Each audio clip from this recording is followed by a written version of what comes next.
can I be of service?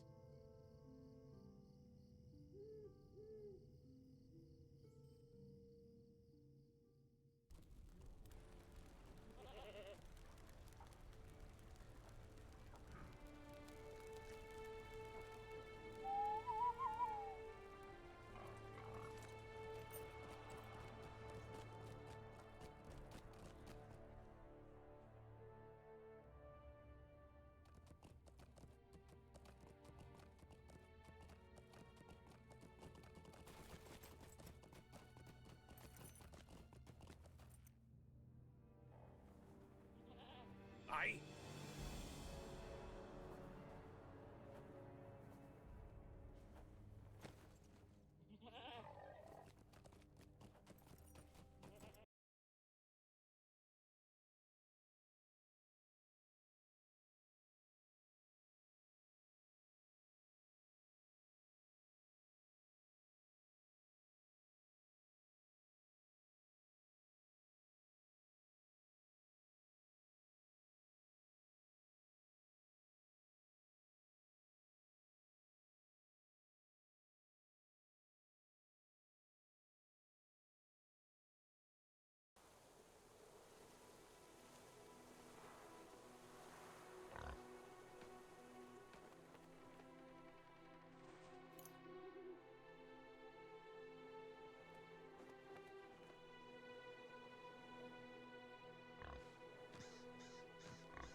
Alright, now we're actually to the questing proper out here.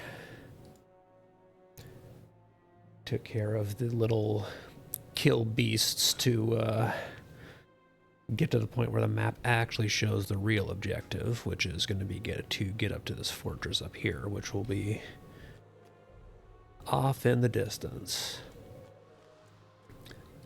Even though I'm generally not doing side quests in this run through, I am going to do this one because it is literally just a kill 10 people in this little area that I'm passing through. So it's not a big side track or anything like that, and it helps keep me on pace for my leveling XP.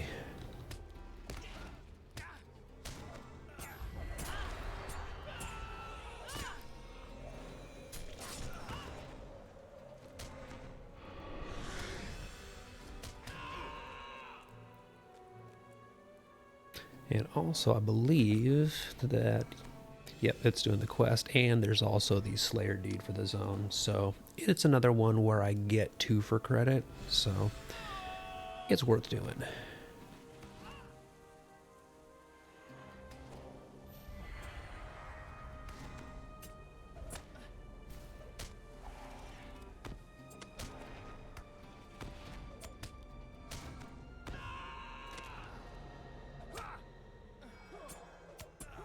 Jerk is stunning me.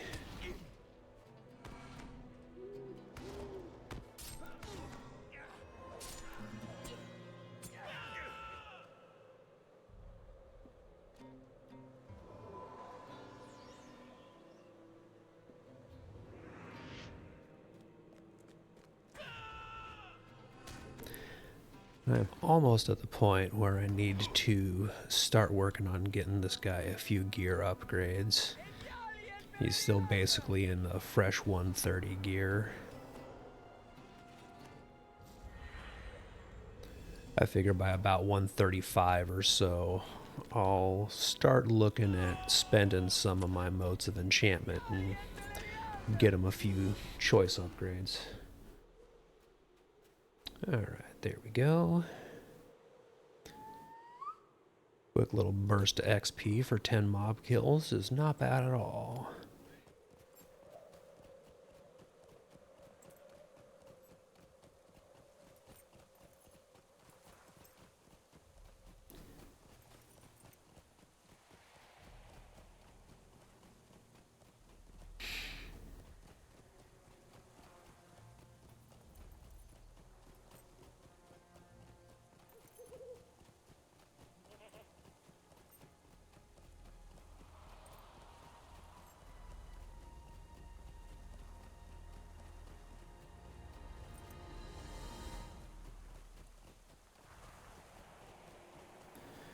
And ideally what I'm going to do here is basically just weave my way through all of these mobs so that I don't have to get in combat or fight any more than I have to when I go do the quick scout and check-in up here.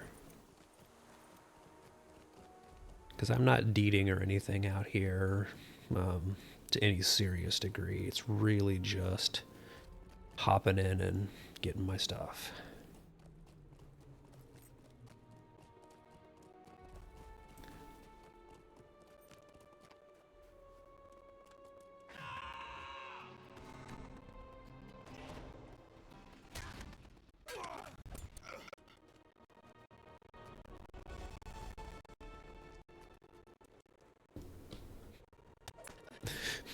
I love that Imac is just sitting there, like, calmly right between these guys. Like, you know there's, like, Angerum right here, right? You're not gonna do anything about it?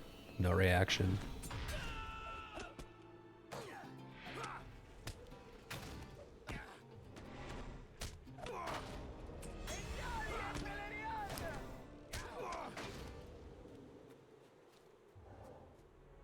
Thanks for your help. I appreciate it.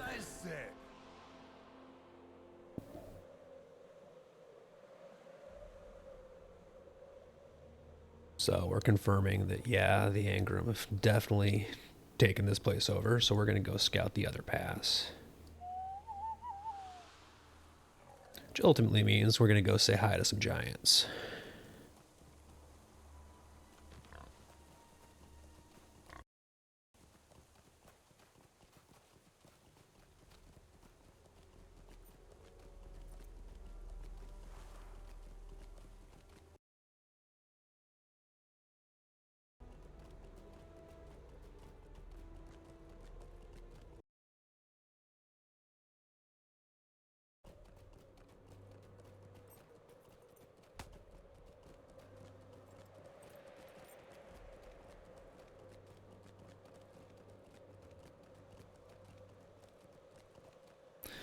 Oh, but it does have another one of the kill beasts. So we'll stop and see what we got here. Hill crawlers, I don't think have a deed.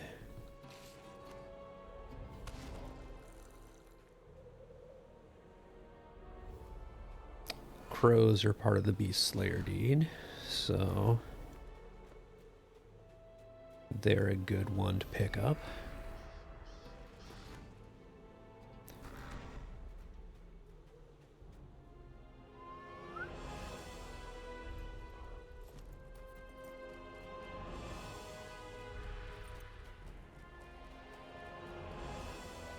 There we go, that crow should be my fourth.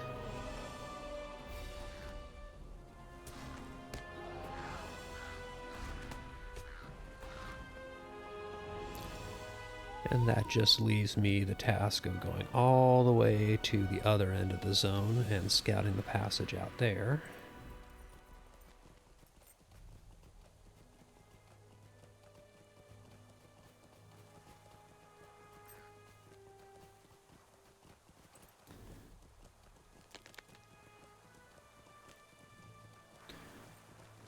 Yeah, let's see if I can leave these guys behind me.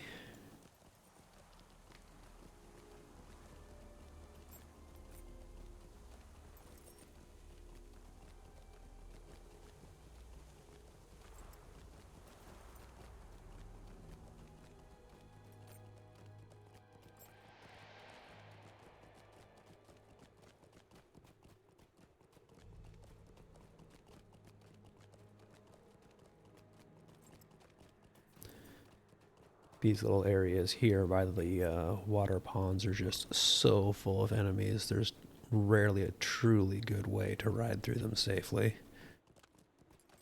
Even if you stick to the roads, there's usually something hanging out there that wants to stop you and annoy you.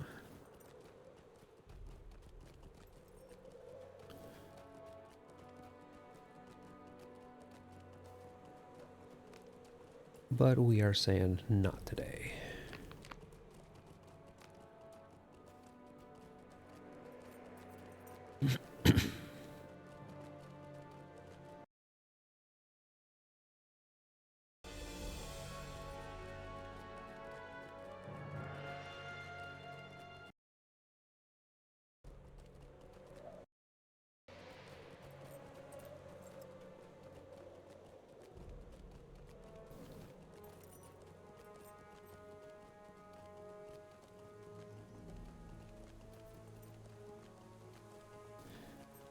And heck, may as well see what's in the Hobbit present today. It's probably nothing good.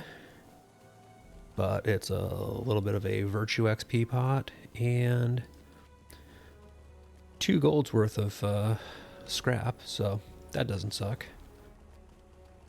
Which actually reminds me, do I need to reforge this guy's LIs yet? I do. So apparently I've been running around with LIs that I need to reforge.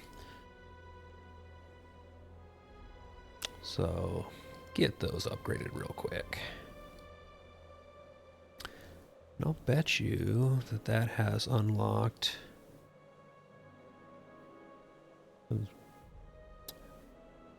Oh, no, they probably already have their maximum number of slots. Yeah, okay, good. So I don't have to find any new traceries just yet.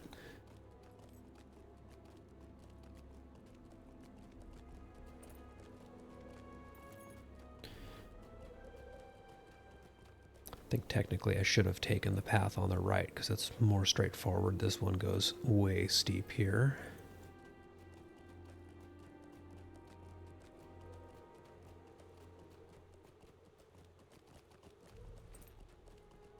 Okay, up ahead should be the end of the pass I'm looking for.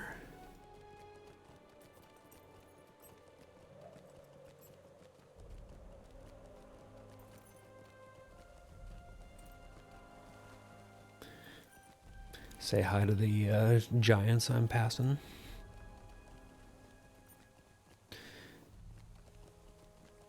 Alright, so here's Imak again, who somehow beat me here. I'm not really sure how that worked. But we also found a dwarf we haven't seen in a little bit. What's up, Venko? good to see you again. So Vanko found a piece of crumpled parchment on his captors, and we get to read the note.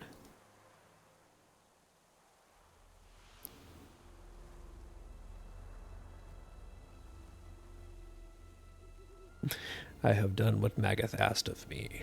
Now you do your part and see that the Corvair... I keep wanting to say Corvairs when I see that. Kovare bear the relic for no longer than necessary. Aha! I knew it. Did I not? And that's our confirmation that the all the Angurum who basically fled here and took over the fortress have a great ancient evil artifact. So we're going to We are in agreement then. check in with him. And our job is to end that danger. Something in Kar Bronach. That much is clear. We did get a 131 tracery. So there are two types of tracery boxes that you're likely to get. There are tracery boxes like this one, which are a specific level. So this is a tracery 131 specifically. That means it's always going to be 131, even though it's bound to a count.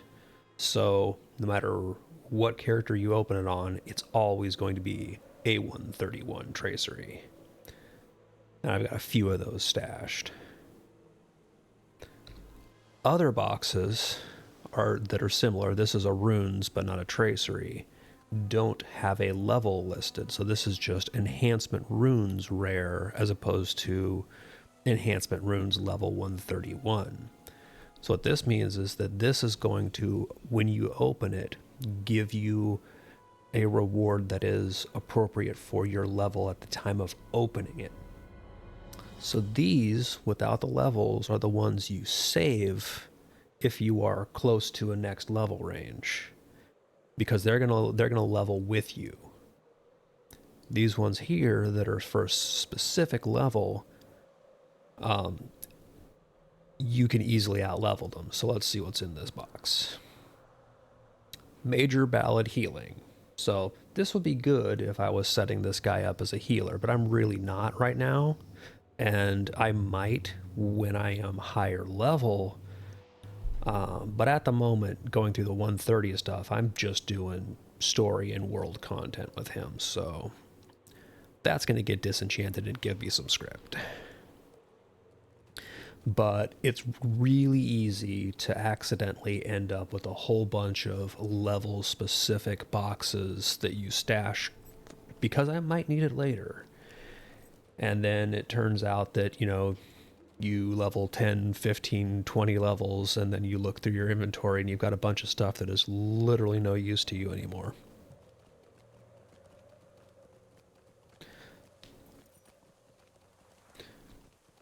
So I'm actually going to go ahead and just... Do I actually have anything I really need to replace? Because I got pretty much all teals and purples on this guy. I'm probably just going to hang on to the rest of these because I do have a burglar who I'm going to be leveling. He's in the 120s range right now. So these might be good to save and pass off to him when he hits 131 so that he's got a good start on upgraded traceries for his allies. But if you're not in a situation where you've got somebody who's going to be coming up soon and using whatever comes out of those level-specific boxes, go ahead and do something with them, because otherwise you're going to end up just stashing a bunch of them that simply eat your inventory up. Okay, I need to kill 8 of these various Angurum and cultists. So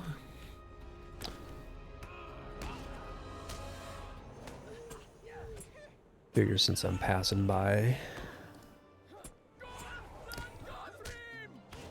There we go.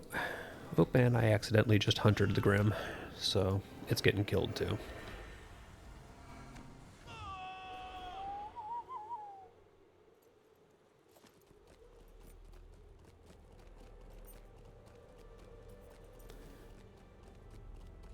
But what I really want to do for the Angarum or Trev Duverdine, rather than trying to find them one at a time, is I'm going to head back to that little camp where I got the auto-populated quest to kill 10 of them and just get my 8 there. That way I don't have to run all around searching for them. I don't think dour hands count. Nope.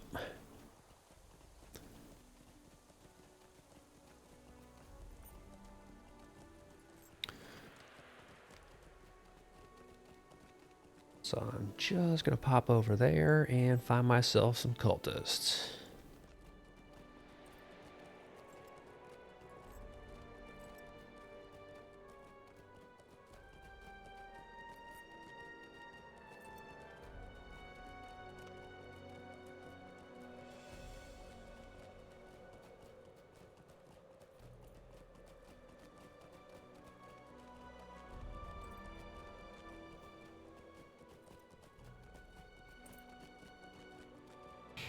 And here we go. It is Cultist Central.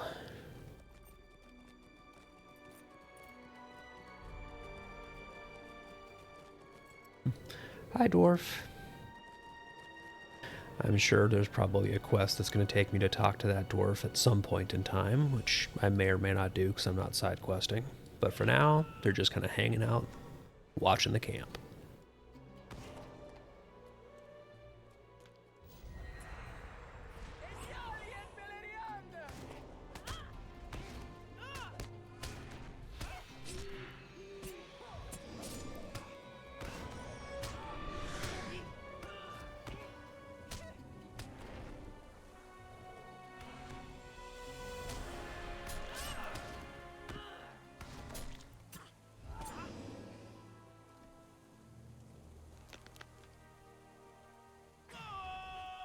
And ideally, I don't want to walk into the tent there and start messing with a bunch of these guys if I can help it, but I will pick off this dude who's on the outside by himself, happily. And your signature, so you get swords.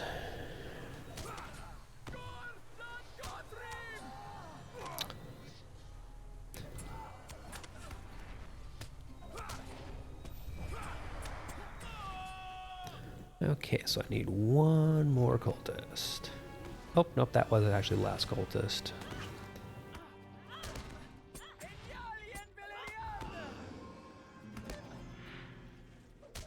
So this one here is just a bonus.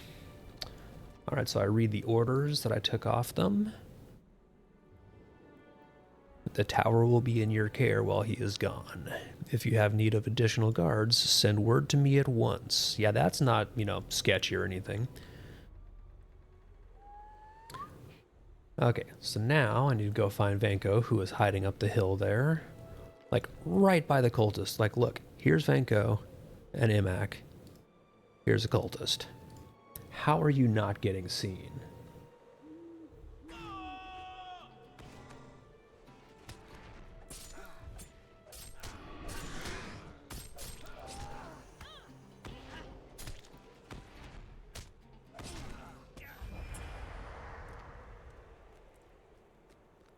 But no matter.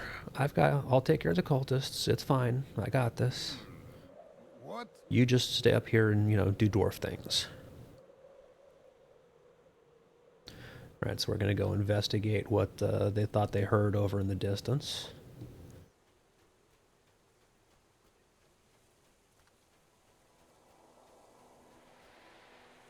So you feel watchful eyes upon you, but otherwise no sign of anyone. So yeah, creepy. Couldn't be anybody,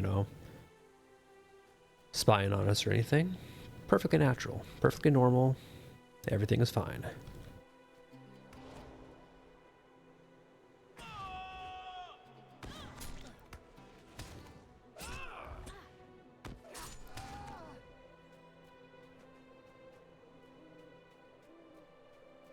Okay, go tell Vanko that we didn't find anybody.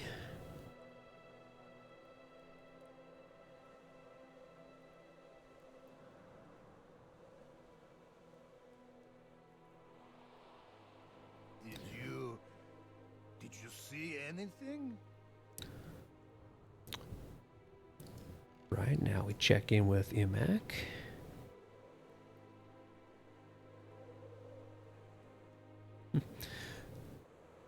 Think I was definitely getting creeped out by this place. Don't be fooled by such sentimental apparitions, Vinko. So again, this gives us more of those item level specific things. In this case, we're getting item level specific runes. Vision that troubled Vinko must be the result of some. So we're going to get a quest to go with them and sneak into the fortress. But before then, because I'm starting to... Okay, seriously, Deathseer? You're just gonna like walk right up to the group.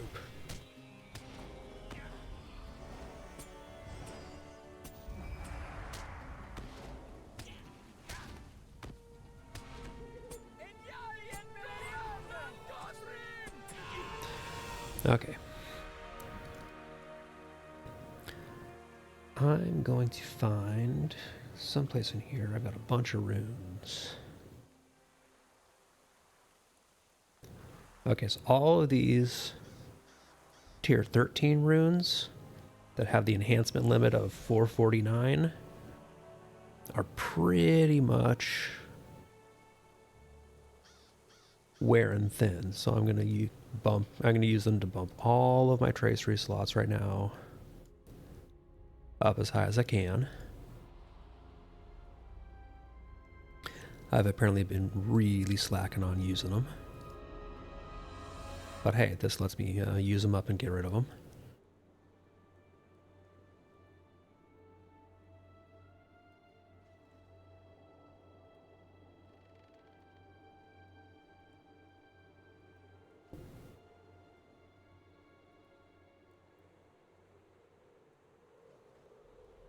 Because in another few levels, these aren't going to be worth anything other than selling for a bit of scratch. I might as well get little power bumps out of them right now.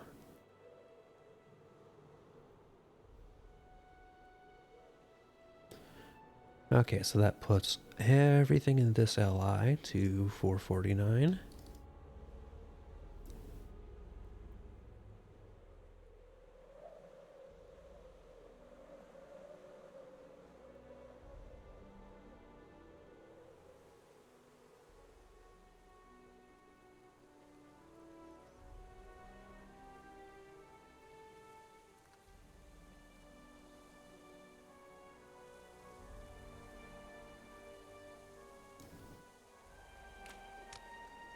And somebody is really rude and is interrupting me while I'm trying to manage my gear. Bad Sentinel. Okay. Seriously, the nerve of some cultists.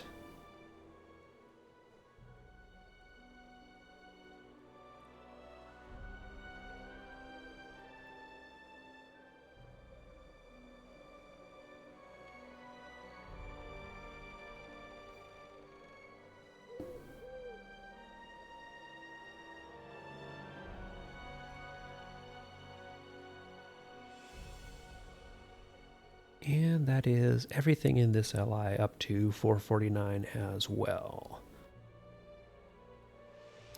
That is all of these level 13 ones done, which means now I get to start using my tier 14 runes to go past 449. So I'm starting to get those now. So first things to level are always the heraldries, because these give you your bang for the buck, because you're basically increasing everything in them. So the highest that these ones will take me is the tier 14s will go all the way up to 499, even though my LI right now only tops out at 465. So I'm going to take both of my heraldries up to 465.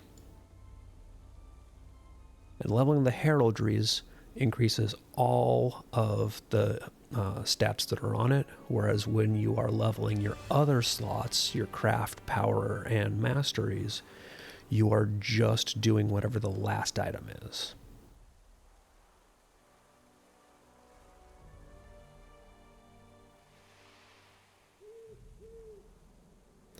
Okay, there we go. Got a bunch of runes used, and now we'll go do this quest with a slightly more powerful set of allies. Within the Drearspire that causes these worrisome visions. If it is, I might come back and do these quests, so I'm just going to accept them to make the auto pop-ups go away. Alright, so we're going to follow the dwarves up into the fortress here. Let's go. And it's creepy and snowing. Where have the gods gone? It's awfully quiet. I'll not complain, but it is strange. It's never a good sign when you're trying to, sneak into a fortress. You're expecting to be heavily guarded and everything is eerie and the guards aren't there. This side door seems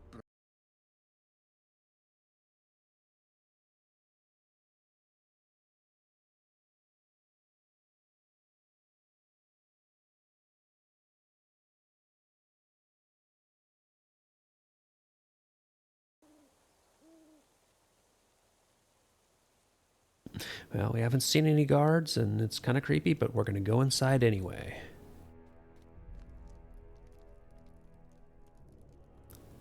Alright, so we're going to proceed further on in.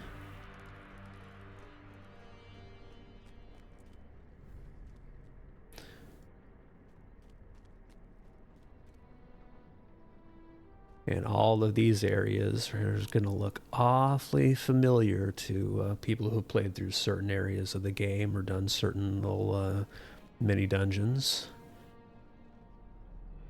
Alright, so our quest now is to get closer and listen in without getting seen. So we can just kind of sit here in the doorway.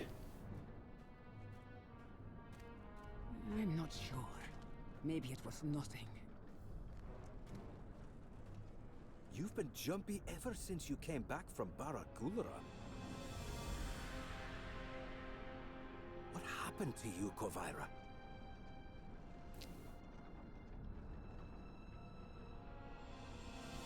Ever since we brought the Multigar here. And I love the fact that Venko is just, like, firmly okay with that being his hiding place.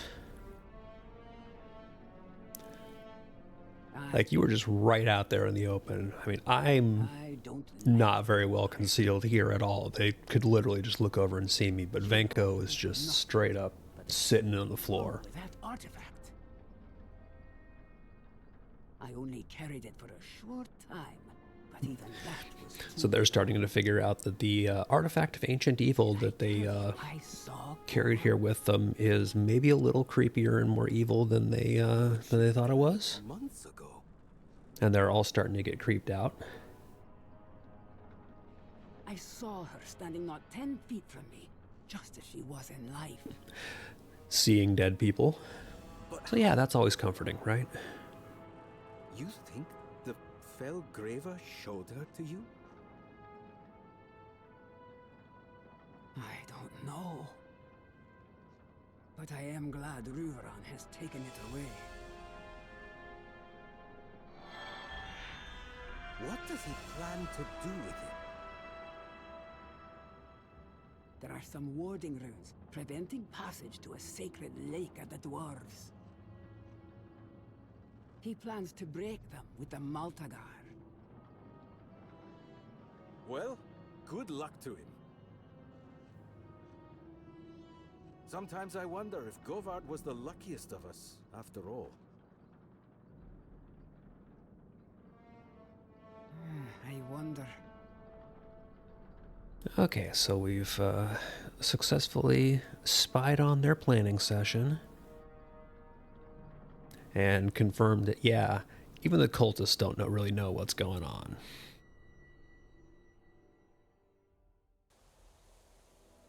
So we dip out of here. We're back at the Witch Gate. Let us meet up at the Witch Gate. And we're going to go meet our dwarf buddies back at the actual Witch Gate itself. But not before some creepy things happen.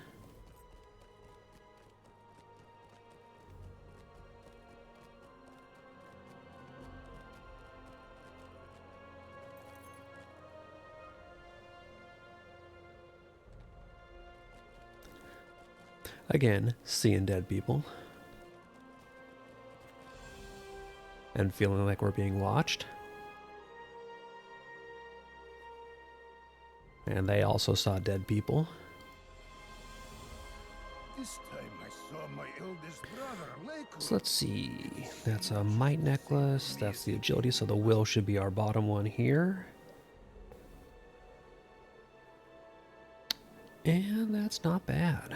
should return to Durin and Prince Ingo and tell them. Alright, so we're going to basically head all the way back to the beginning with Venko, and we're going to go back to Maregrind. Away, and at once. The Longbeards are under attack. We must come to their aid. And let's see, what essences do I have? I've got parry, incoming healing, finesse, and resistance. So we will toss a finesse into this one here, and just go ahead and equip that.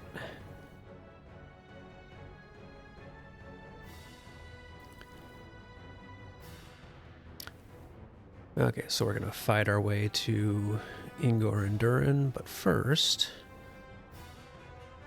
going to actually remember to use some of the consumables that I pulled out of the bank for this character. So I'm caught back up to the point where I'm doing everything fully and properly orange.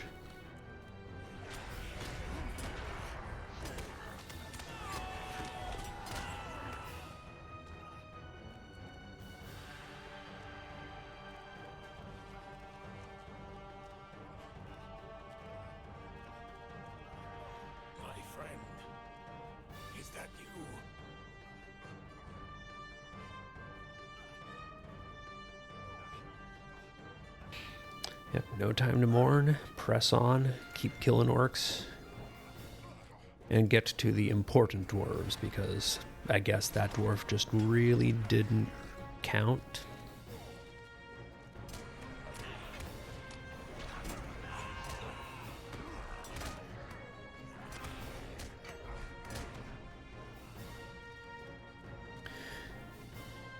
And yet another fighting our way up the stairs montage.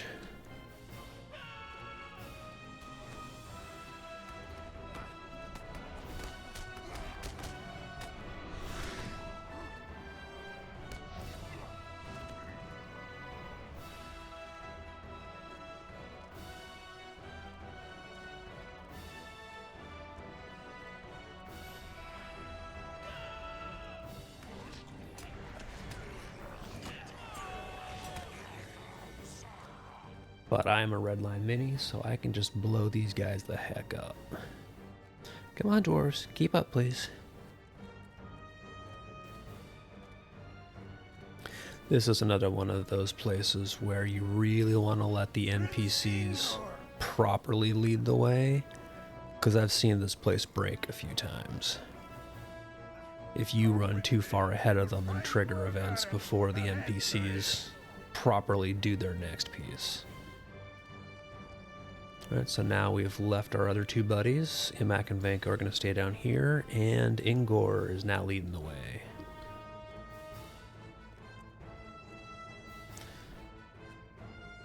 So from this point forward, I'm going to try and let him engage the enemies before I step in, just to make sure that I don't break this place by going too quickly.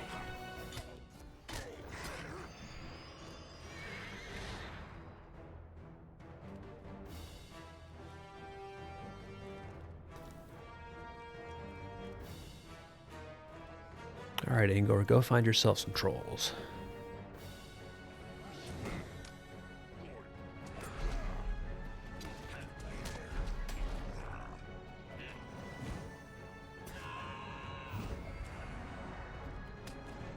And get knocked back. Even the NPCs get knocked back, which is kind of hilarious.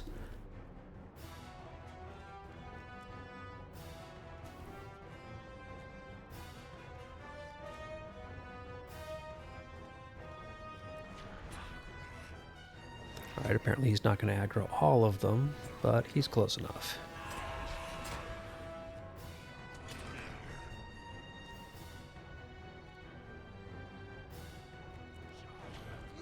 Hey, how's it going? So I'm not fully end game. I've never actually played a minstrel like properly level capped or anything. I'm just 133, so I'm only in Gundabad right now. Redline Mini is basically a cannon at these levels. Like, I can absolutely just sit back and pop heads on it, frankly. Oh, come on, Ingor, don't break. Yeah. I have a feeling we might have gone a little too quickly through here and broke the instance. This one is just notoriously buggy, so I'm probably going to have to start it again. I've played, like several people in my kin play minstrels at high level, and they're great healers and decent DPS even at high level. I just do not have the experience to really speak on any kind of intricacies of it. I'm sadly catching up on the mini. Yeah, Angor here is broken. He's not going to come all the way through, so I'm going to have to leave the instance and reset it. Which is what I was afraid was going to happen in here.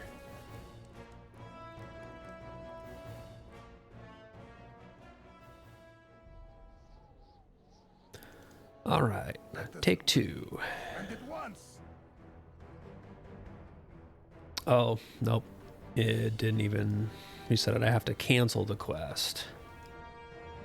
That's right. Because otherwise it won't actually reset the instance. I just come back into it exactly how it was.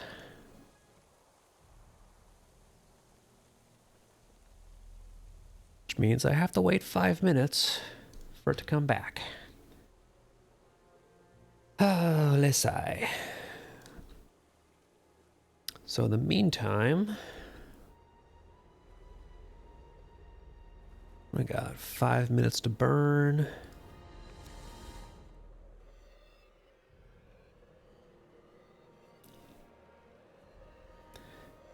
So this particular instance here, where you're basically accompanying them in and fighting your way through to the prince, is notorious in my experience for bugging at that end there if you just move through it too quickly. I think that the NPCs have an expectation of what they should be doing at any given time, and I think it's just really easy to break the flow of their logic.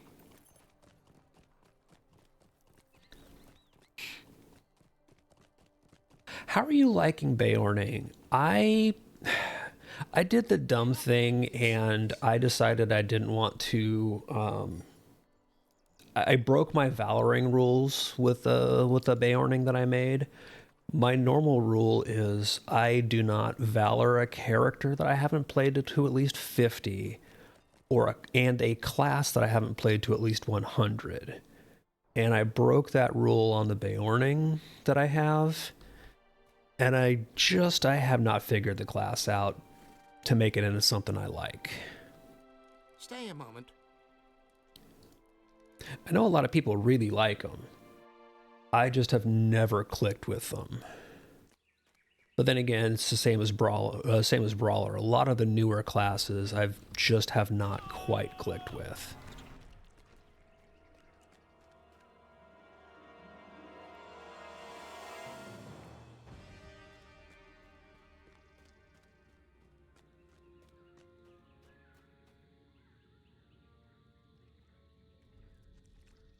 Nice. What part of the early game are you going through with him? Because I mean, at this point with 150 levels, there's a lot more Lotro that can be considered early game than there used to be. So there's a ton of content now.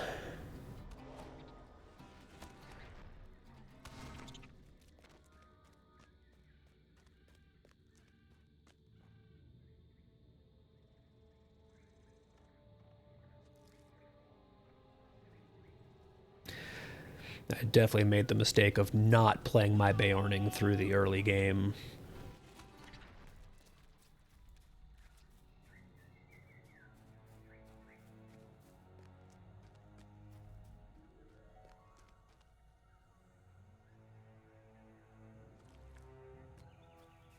Oh, nice. So you still have him in that like teens through, maybe into the 20s range. Very cool.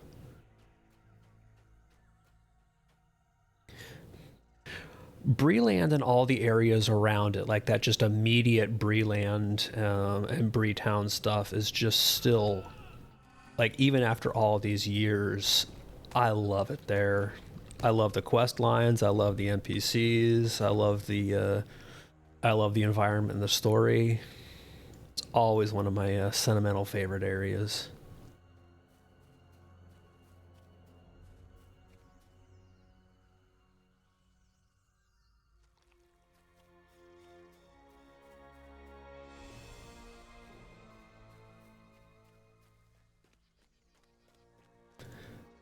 So you say you main hunter. How far have you gotten through on your hunter? Like, I'm curious to see, have you gotten all the way to current cap, or are you still cruising through content?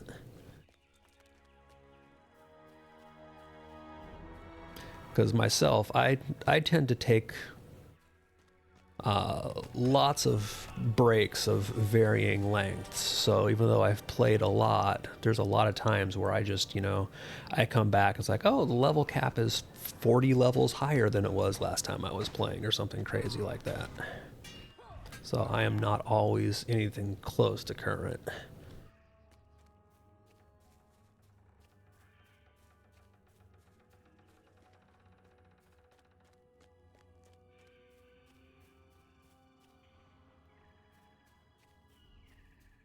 Well, Hunter is a good choice. Especially if you're primarily doing, overland and questing and story content, because you just have so much mobility at your hands. You have all of your travel, and the ability to get from point A to point B and back is just so useful in questing and moving through the story. Let's see. We'll do one more mission, and that should have let my 5-minute quest cancellation timer expire. Then I can go take another shot.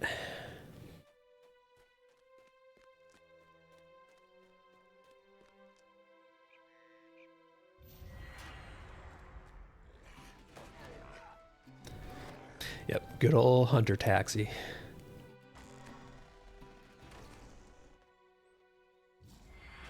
I'm sort of halfway planning, and I've been thinking about. Yeah, I get you on the combo of DPS and tankiness. I really do. I've been kind of halfway plotting. Like, I've had the idea to start a fresh character at some point and just do the full storyline playthrough on it, because I tend to skip around like, a deranged bumblebee through the content, and just absolutely non-linear it because of the way I level. So I still, one of these days, want to do just a full start to finish story run of do the main story quests and things. And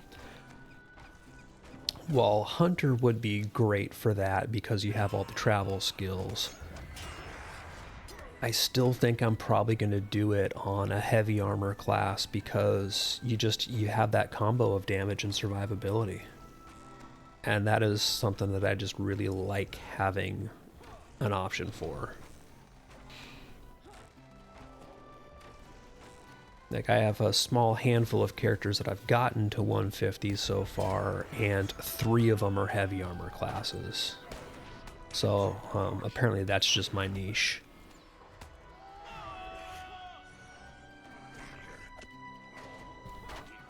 Figure at this point I should just not deny that I have a pattern and lean into it.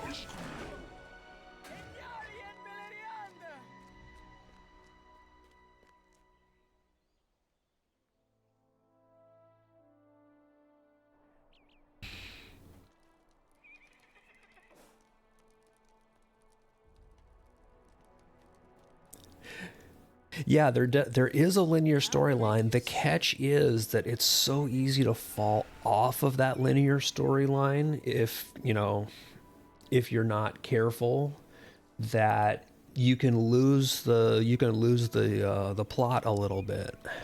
Okay, so couple missions done. That actually got me to 134.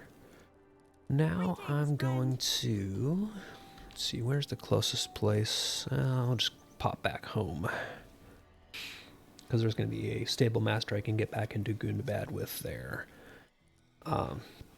It can be really easy if you're not intentionally trying to keep to the main storyline to kind of fall off of it a little bit. And there are places where if you've fallen off of it, it can take you a little bit of tracking and digging around to find how to get back on that path and pick it up. How can I be of That's something that I really do wish they had.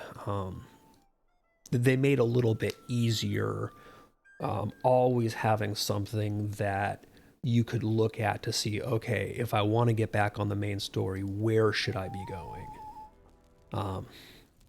As a point of contrast, for example, Final Fantasy XIV, constantly one of the tracked things you have is what's the next step in the main story from where you are currently, even if you've been ignoring it for, however long because you were doing other stuff. You always have that that item in your tracker saying, here's the next main story piece. I really think that Lotro would do well to have something like that. All right, so we're going back out to Karabronic and do instance take 2.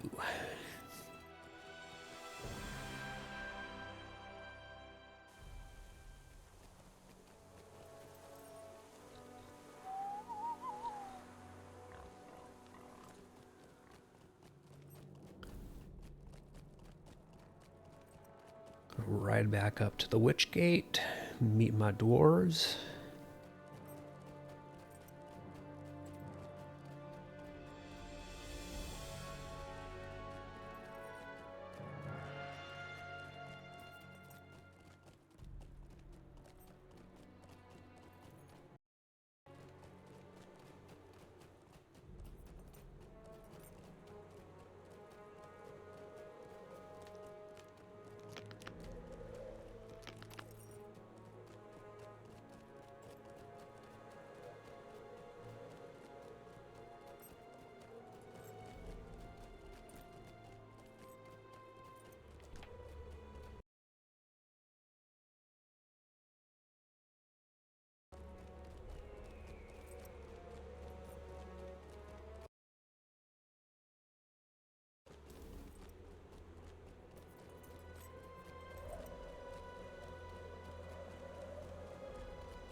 All right, so now take 2. Prince Ingor, and tell them of the Angmarin's And death. hopefully this time I don't break the The instance. Longbeards are under attack. We must come to their aid.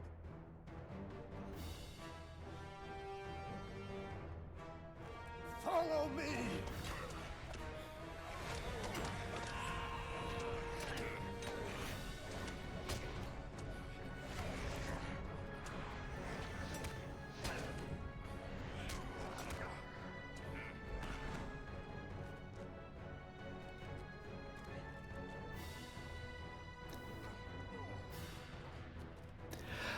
I very much get that, yeah.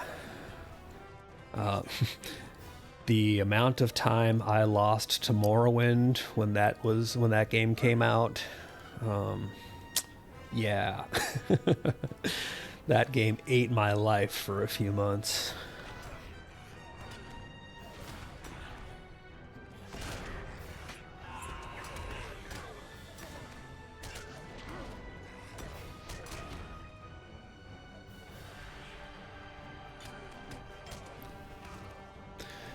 But definitely with Lotro, as with a lot of MMOs, there's so much content that you don't necessarily have to do a straight line path.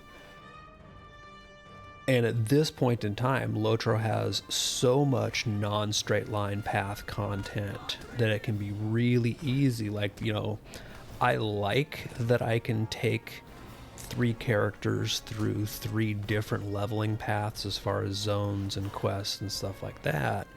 But at the same time, that can also lead to being a bit disjointed if you're not really, really trying to keep to a,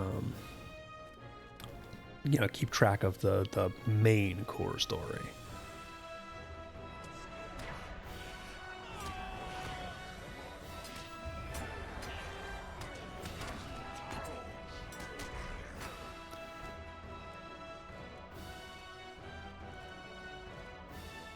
Okay, Imak and Venko, you should lead me to Prince Ingor.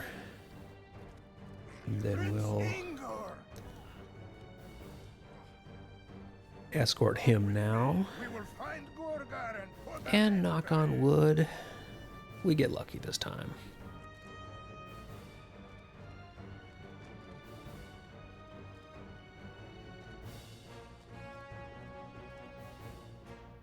Just gonna let him go on ahead and do his thing. I'm gonna play support.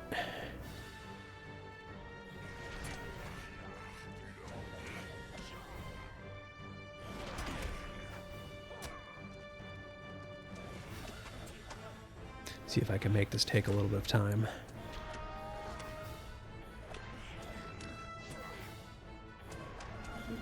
Maybe if I keep Prince Ingor here engaged in the fight, he'll be more inclined.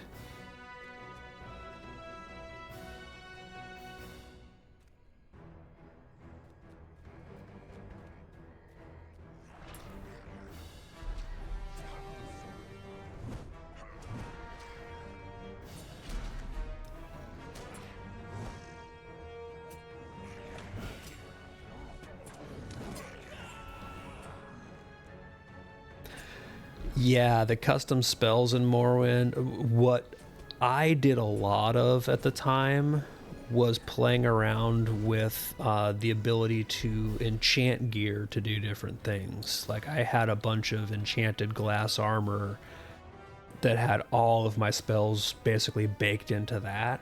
So I didn't cast a lot so much as okay, so I think this is a good sign because he actually aggroed all 3 of these at once. So yeah, what I did was I didn't do as much actual casting myself as I did enchanting my gear to do things for me. But again, it's been years, so I do not remember it all that well. But I love that game.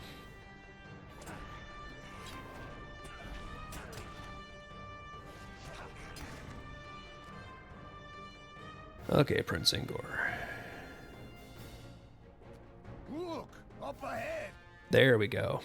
He did his look up ahead, Gorgar, let us which end means now we should get this scene. this. It will be my pleasure, Prince. My hammer thirsts for Lord of Wolf blood. So we get to see the confrontation of Gorgar and Prince Durin. Stand aside, Forge Master. I have nothing to fear from his different pretender. Where did you find that hammer, Orc? Yeah, I kind of want this hammer on a character because that thing is big and nasty looking. Why then does it delight in the slaying of dwarves?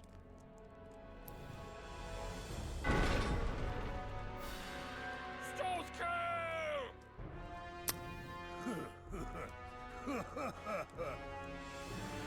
Ah, poor stealth kill. Couldn't have happened to, well, There is something. honestly, you weren't all that notable of an NPC. Are you the same as I am?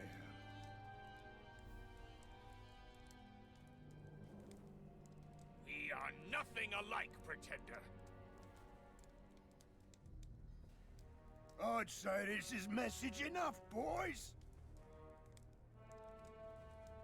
I will be back for you, Princeling, and my hammer will sing again. One thing that's always disappointed me in Lotro, because you can use the different, you can equip weapons cosmetically to replace one appearance with another. I wish that you could cosmetically equip hammers in place of more weapon types. I think you can only put hammers in place of swords, if I remember right. It's either swords or axes. Like the amount of things that you can mix and match between what's cosmetically equipped and what's actually equipped, I just wish you could do more with. Because I would like to have more characters that cosmetically show hammers, because they're just neat. But no race has a good hammer bonus. Vengeance will have to wait, though it pains me to say so.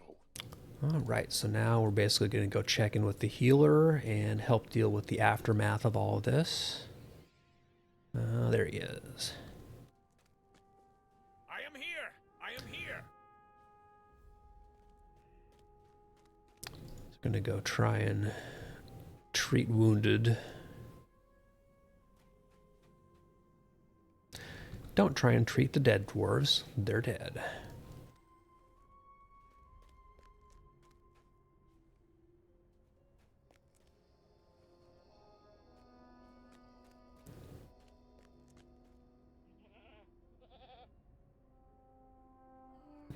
Prince Ingor doesn't need bandages. He's too tough.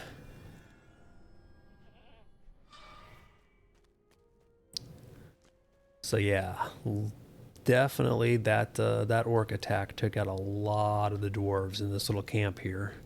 Thank you for your quick action, friend. Right, back to Durin. Gorgar will pay for this. If not today, then on the morrow.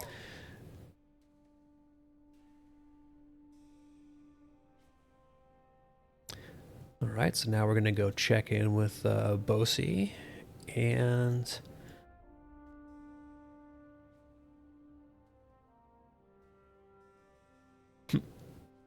said, hey, can I butt in for just a second?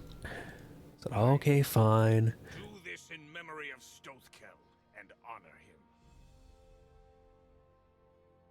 But this is the lead into the Glooming Tarn zone, so our next little area.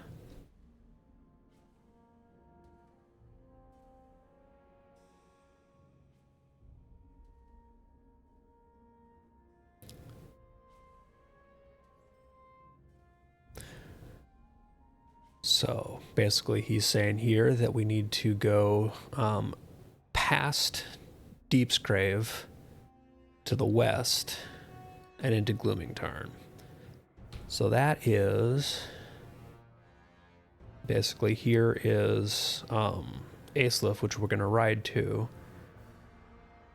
and go all the way across the Long Bridge into Glooming Tarn, which is a really neat zone.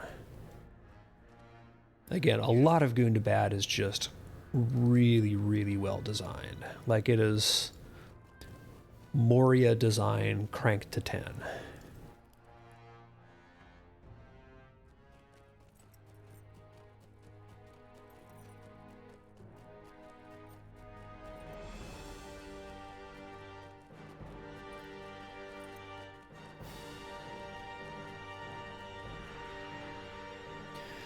Okay, now if I remember right, I need to go down one level. And this is not the one I want. I want this one up ahead and to the right.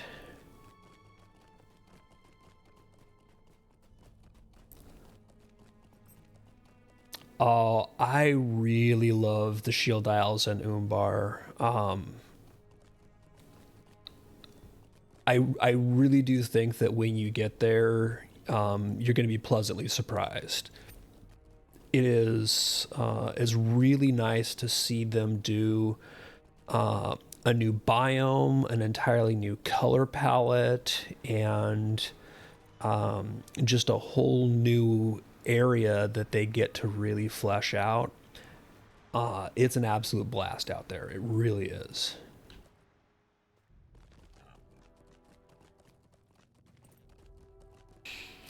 You know, I do have criticisms about the Corsairs of Umbar expansion, but the Shield Isles and Umbar themselves are just amazing, and the storyline out there is good. The design and everything they've got going is just really top notch. Okay, so here we go. We check in. He wants us to examine these rune wards.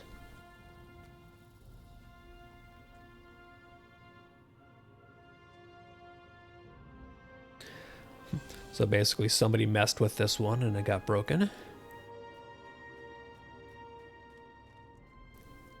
And you can see, drained by specific lines carefully etched. A thing that I like is that you can actually see on the textures here, they've got the rune etchings that you can see have like big gouges crossed in them. So they actually showed what they had done, not just the text says they're gouged. It is as I feared. Yep, somebody has broken these runes and the gate is no longer defended. So we're going to go find ourselves some more cultists. Kind of a running theme in here. But they should be way further along. So I'm going to go right ahead and grab the stable master that's partway through.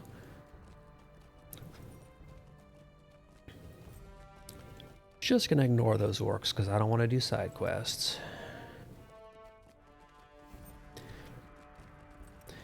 If you start really doing side quests, you get sidetracked, and then before you know it, you've lost the plot. Which can be fun. But that ain't what I'm doing with this character right now. And yeah, the first thing you always want to do in a new area, especially in places like Gundabad, is find where the stable master is so you can get back to it quickly.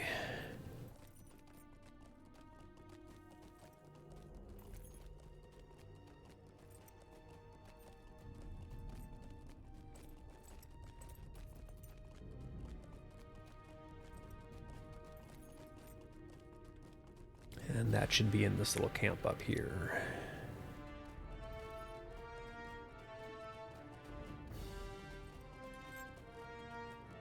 There's going to be all sorts of people in here who want to ask me to do something, and I'm going to say no, because sorry, I am just here for the story.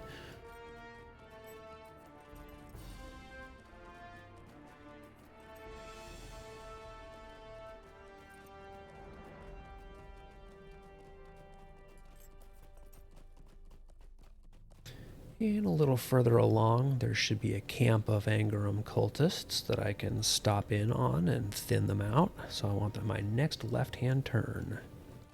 Oh, and stop and wave at somebody else who's coming through here.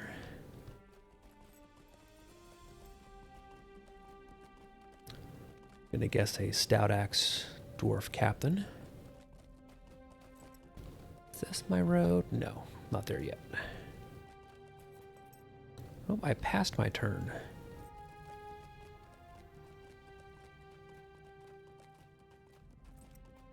This is my turn that I just completely missed.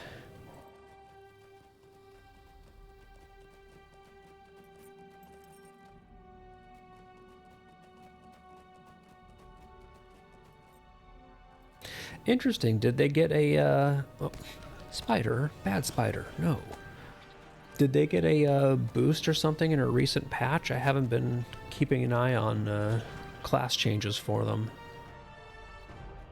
Or is it just kind of one of those seasonal things?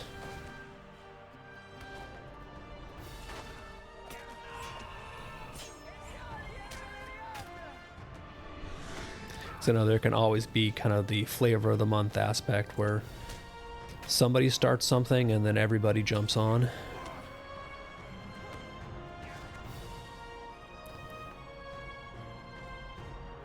Alright, there is 3 cultists. 7 to go.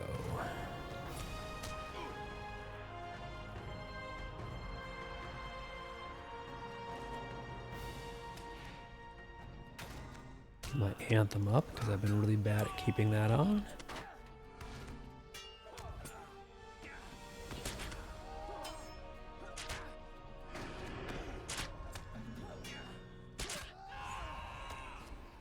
Oh yeah, and these little guys do lacerations, these little insect buggers. And that can be just a really nasty dot.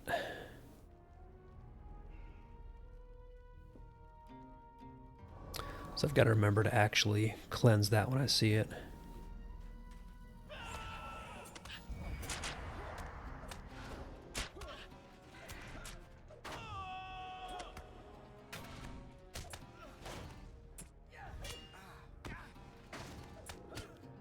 Yeah, lots of things come and go in patterns like that.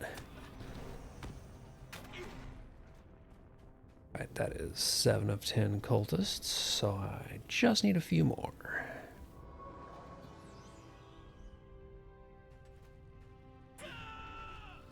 This guy hiding by himself off there, you don't get off that easy.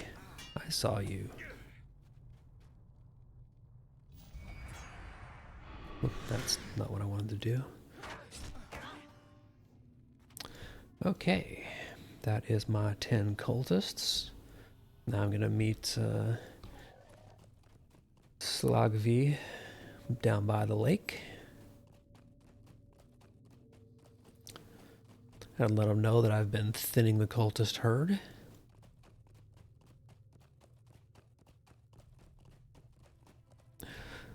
And I do really like the view from here across the lake where you see the stone bridge that goes across, and then if you look up you can see the like carved out dwarf forge that is in that little island.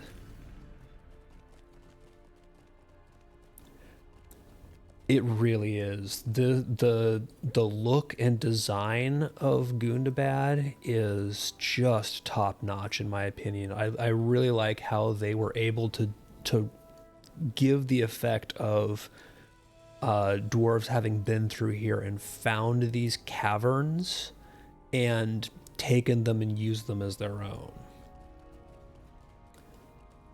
Like, I still love Moria. Moria is one of my favorite areas in the game for design-wise and sentimentality, but, you know, you can very definitely tell, going back to Moria now, that they were working with a lot of limitations at the time.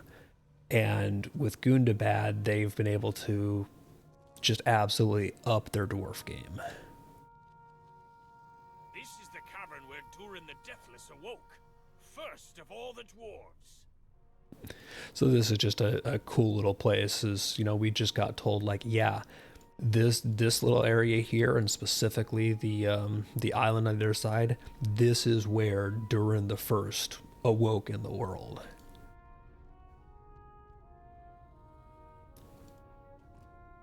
Island in the lake is called the Stone of Wakening. So we're going to go across the bridge and find the Blackstone anvil that Durin the First, Durin the Deathless, built.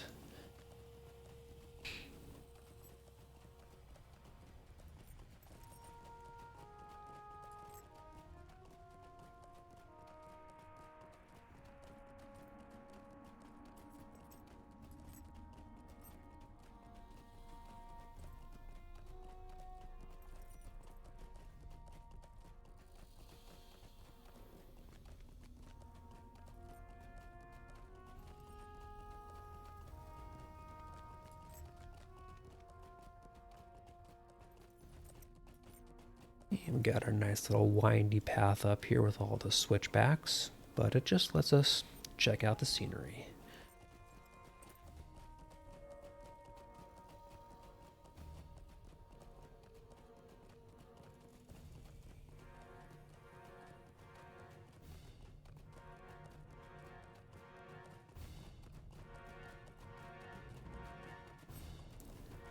And here we are. Music comes in louder.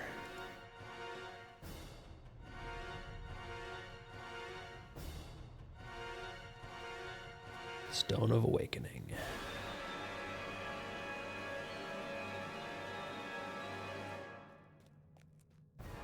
So here's the Whitestone Forge. And it's not in good shape. Got some dings in the grate there.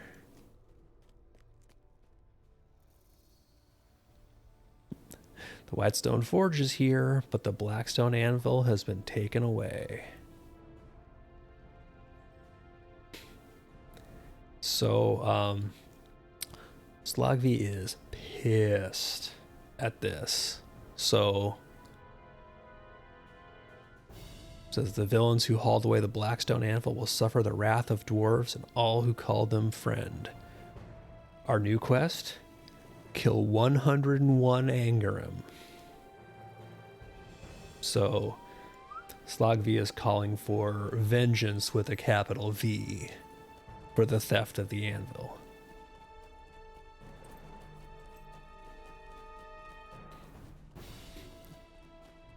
Which means our job is to go find some more Angerim. Which means back to the camp I just left.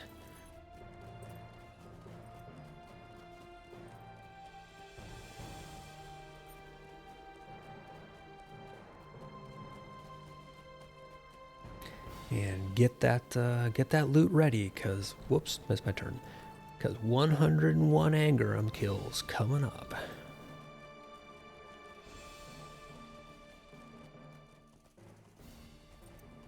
Dwarves do not mess around when it comes to vengeance.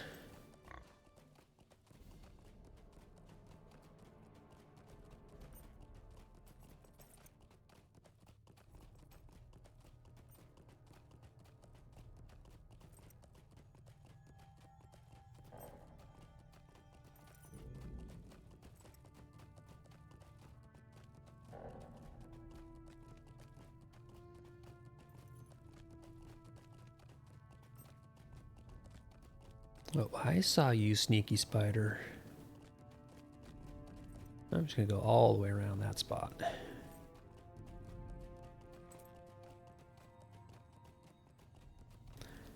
Right, back in for some cultist killing and glowworm in the way.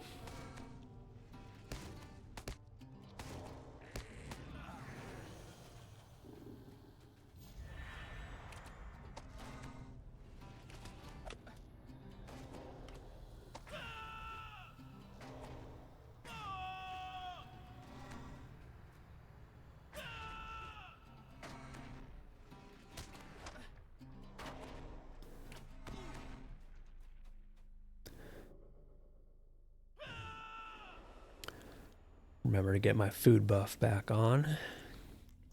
The health regen, if nothing else.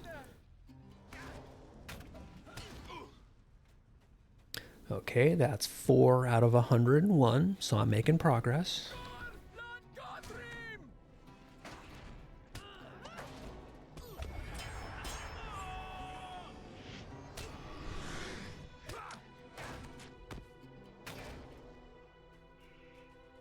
6 of 101.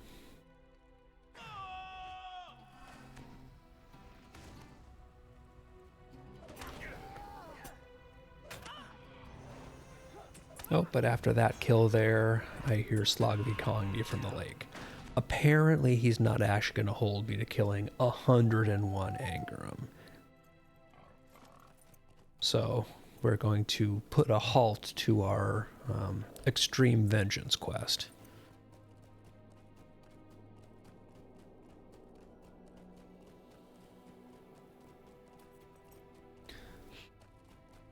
Although I'm still not entirely sure how I heard him calling. Seriously, Spider? I'm just trying to ride through here. I'm not entirely certain how I heard him calling for me all the way from up there. But, you know, it's a cave. Things echo. Voices carry. We'll let that one go.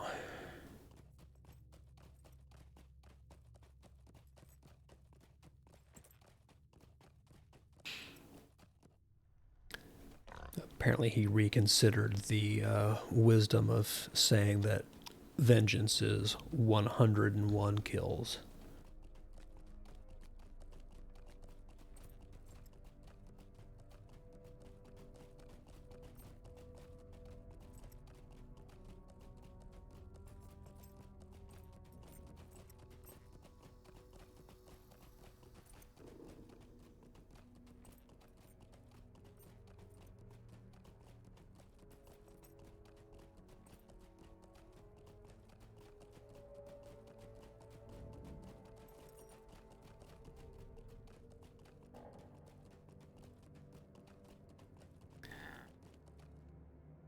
I have decided, reluctantly, that such slaughter will not prove a salve. Okay, so we will skip the minor genocide, and we will meet up with the other Longbeards and see what their plan is. So, really what this is primarily this is a lead-in to going to the Cloven Gap, which is the next zone in Gundabad. Cloven Gap is one of those zones where I have not yet decided whether I really like it or really dislike it. I love the design there. It is just beautiful and really cool, but there is so much riding and traveling in there. I think that's its letdown. So it can be something to navigate in Cloven Gap.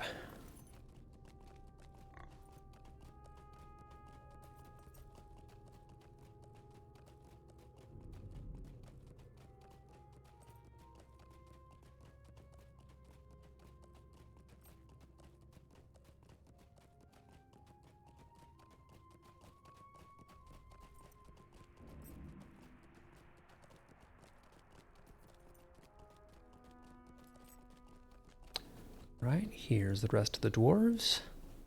I'm saddened by the theft of the Blackstone anvil, but I think we can recover it. And we take our quest reward gloves. Ori believes it must have been hauled on ropes north to Cloven Gap.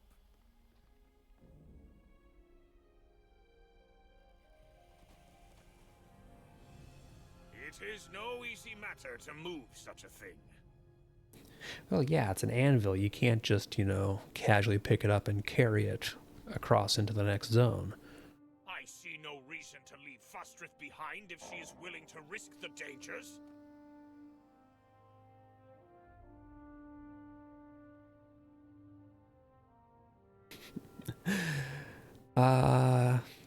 This little mini storyline cracks me up.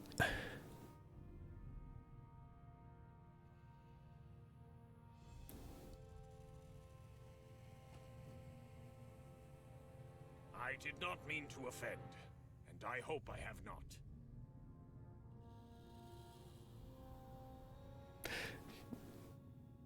Bori's just like, yeah, sorry, didn't mean to get in the way of those two. Moving on. This is the way to Akrakir, the ladder gardens of Gundabad. They were renowned for their beauty. Let us hope they have not been despoiled.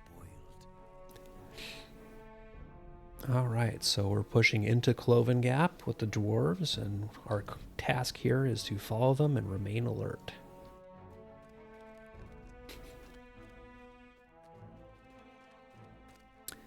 And Broen and Fasters are basically just being goofballs at each other. This will be a running theme.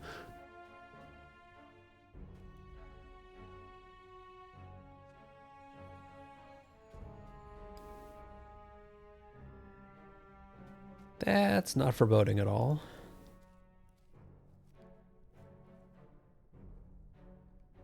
Let's go further in, but be a little bit careful, maybe? Nah, they're dwarves. Dwarves don't need to be careful. Dwarves have axes and hammers. Who needs careful?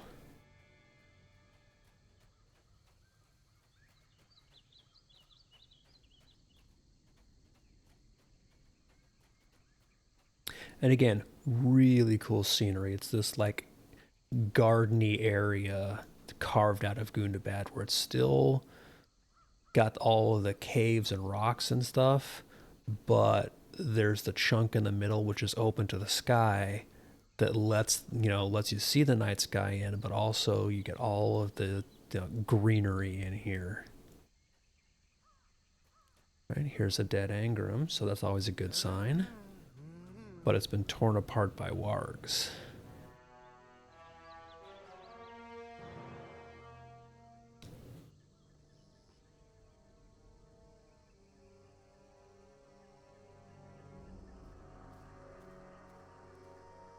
This must be warg territory. We can't stop here. This is warg country.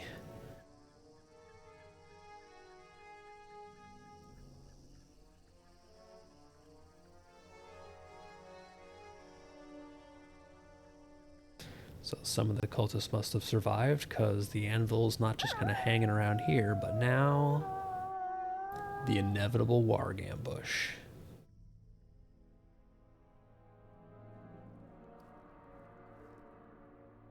It's almost like they've been hinting at that.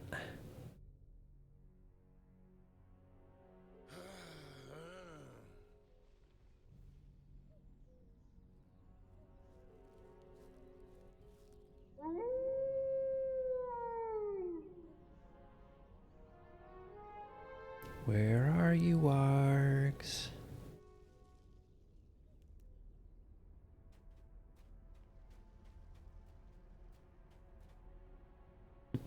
Form a circle, back to back. Got following instructions here. Okay, so the next part of the quest is the warg attack, and Bosi must not be defeated.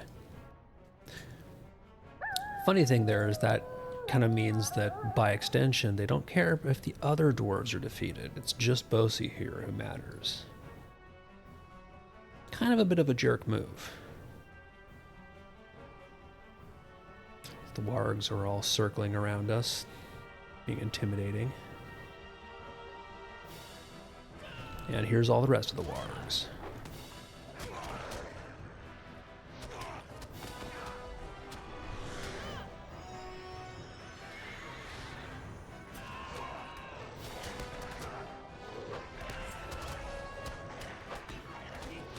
Get as many of my AoEs as I can when these guys are all clustered together.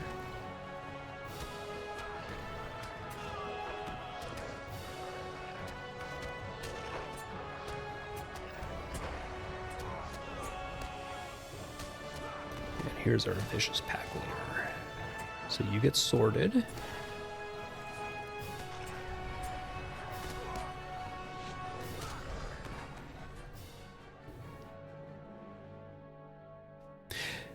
Bosi, never ask, is that the last of them?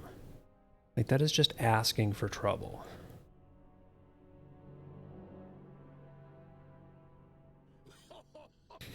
And this is why Fastrus is the badass. There's only one thing left to say. Welcome to Cloven Gap.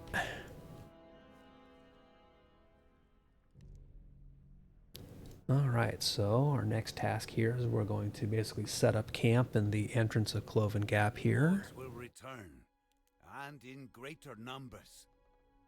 While we work, perhaps you can quiet some of the warg voices. So we're going to defeat some wargs and investigate a few little areas around here.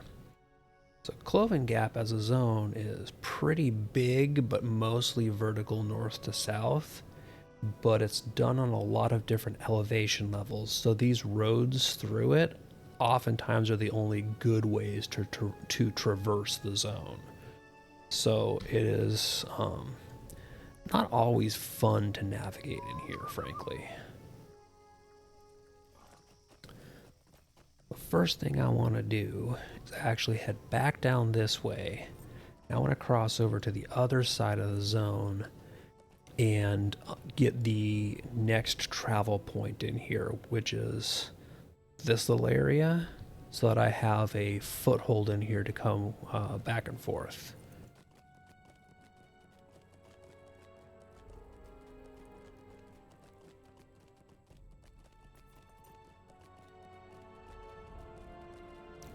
Again, otherwise I have to get back here, I would have to come to Deep's Grave and then ride all the way across the bridge, or and come all the way through here. And I don't want to do that. Or Glooming Tarn, rather. Sorry. So, oh, and see, I've already missed my turn. I need to go all the way up using these roads here.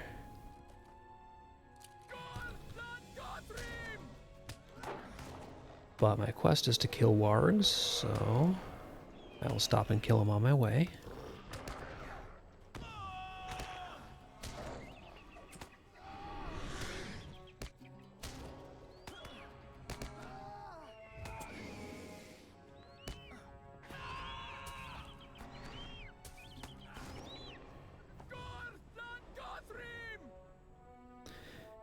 And those dots are absolutely nasty.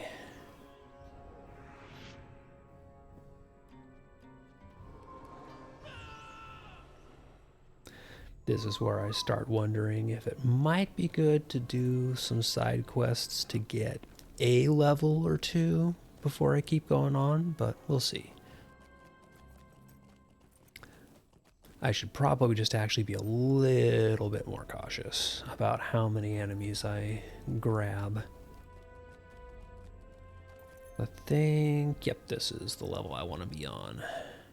Because here is this camp of dwarves up ahead, which will have a stable master.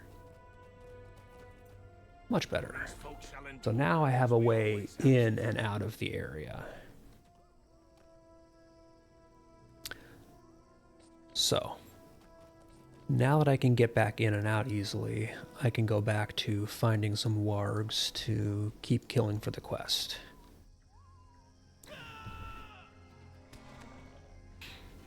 And yeah, I'm back at the point where I'm doing stuff that is 4 levels higher than me, so everything is orange but not quite into red.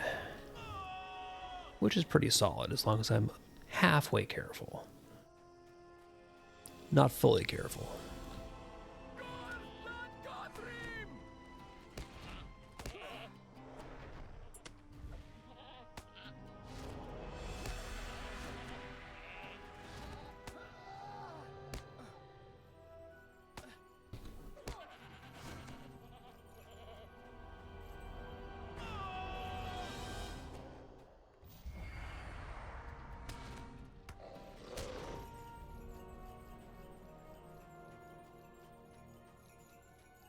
See what's down below. Oh, I was going to say what's down below me. There's another player down below me. Stop and wave to them.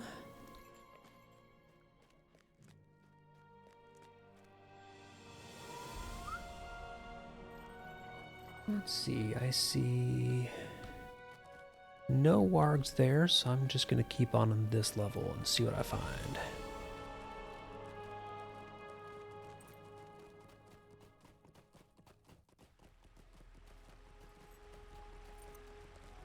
I do not remember, other than on the entire other side of this area, where there are any good warg concentrations. Okay, so that let me investigate the vineyard, so it turns out this was one of the places I was looking for. I am going to go down to a lower level, though. See if I can find some wargs down here. So I think eventually I'm gonna need to cross over to the other side of the of this big river that runs through and basically bisects this zone into east and west.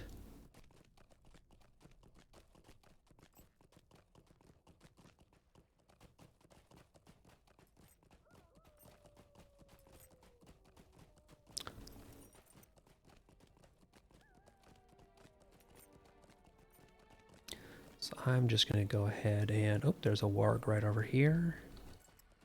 I'm going to go ahead and see if I can just cross over at my next convenient spot.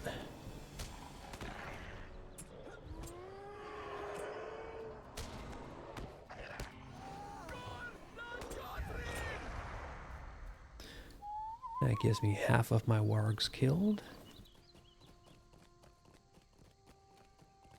Yep, I thought I saw somebody over here. You can't hide from me.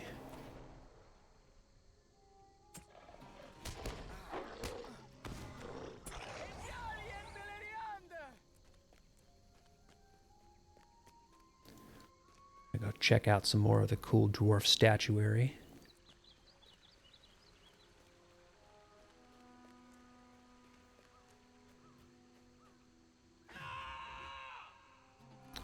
And here is going to be warg number 6, and then warg number 7 is right up ahead of him. So I will take that.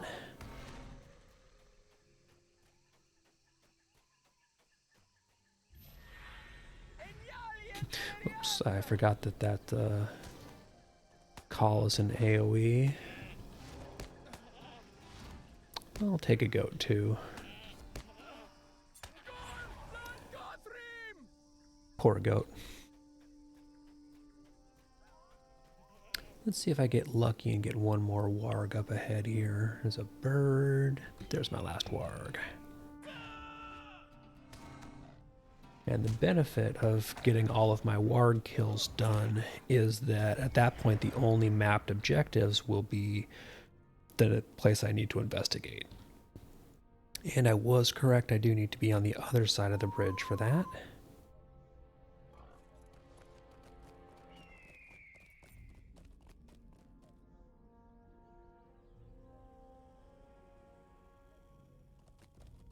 I think I need to also be a level or 2 up.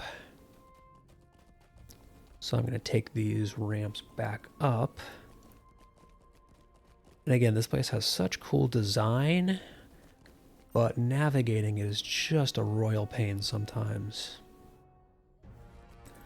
But here's these cool, like, crystal encrusted, infested wargs alongside the Cloven Gap crystal cultists, because alliteration is nice. These guys are really neat, so we'll go ahead. Oh, remember to keep my buffs rolling. Oh, right? And I'm pretty sure that in Gundabad, this is like one of the first times that we've seen a mob actually done like this. Like, I don't think it's just a straight reskin of something else. They're really cool.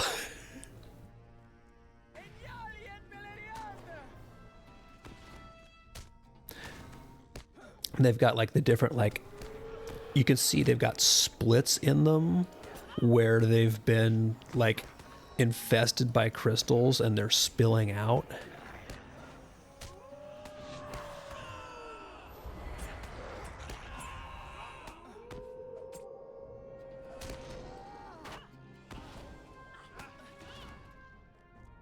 Oh, seriously, you pulled more wargs?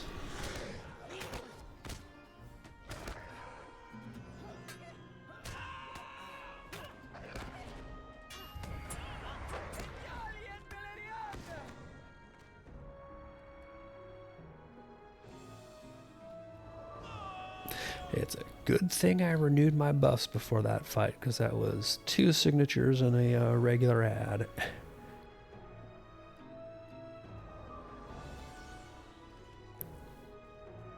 But yeah, these little warg kind of mini dens here tend to have crystal wargs in them too. And the first time I got in here and saw those, I was just like, wow, okay, somebody had some fun making these.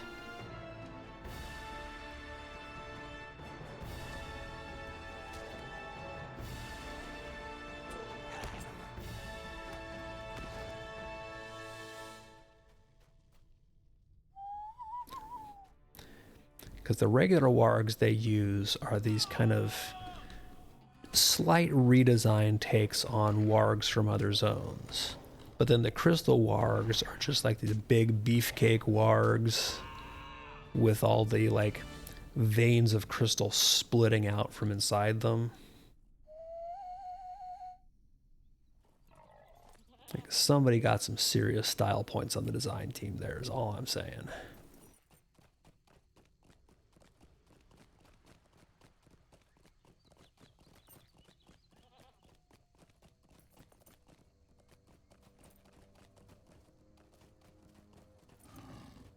Oh, stealth warged.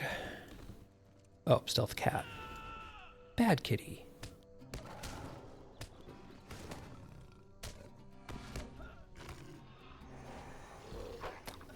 And that pulled a warg. And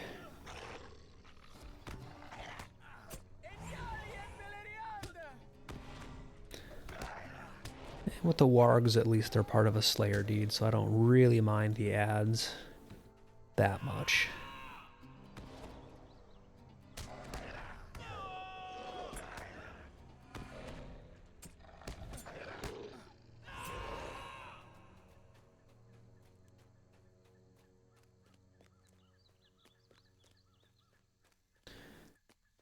Okay, I think I still need to keep going up. Yep.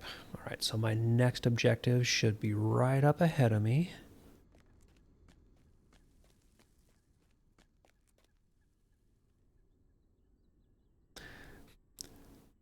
And we find out that, yeah, this area won't be taken over by the Angram because it's been taken over by hornets instead.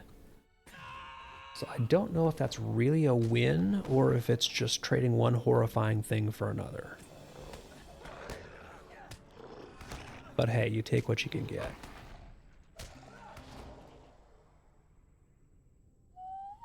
So I have one last area to investigate, and that's going to be all the way on the other side there.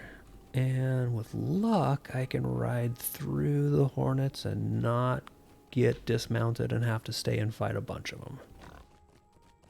I'd rather just avoid the swarm and ride through all this stuff.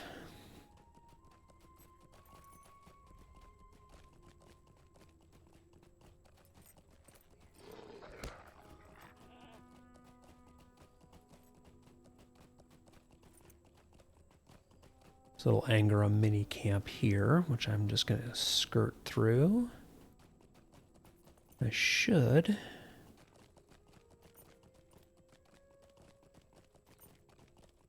be able to keep going this way.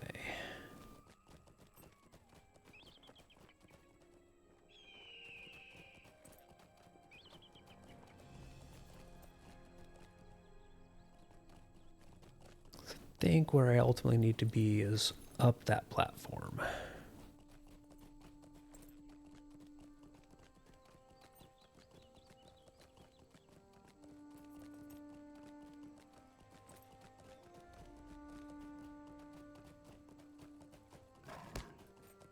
I may be wrong, however. Nope, correct. Okay, so there's a lot of Angram here, but no sign of the anvil. So now I've done all my scouting, I've gotten all of my warg kills, now I get to go back and report in.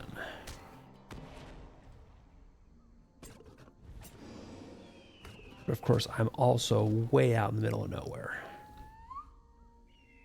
And that's one of the great catches of this place is stable masters are few and far between in a very large zone that has a lot of mobs.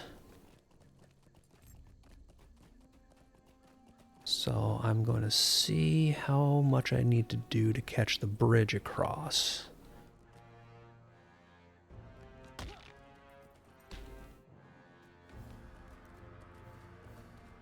But I'm far enough into the zone that when I cross over, I should be able to pick up this stable master here. Oh, it's like the way I want to goes back down south. But this will let me pick up the other stable master in the area, which will be good. I need to cross over the river there, though.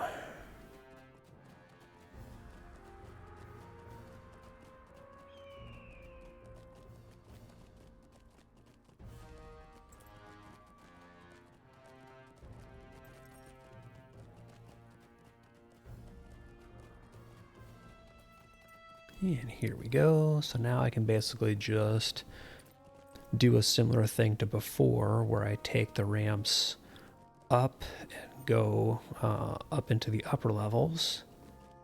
And I'll find the other dwarf encampment in here.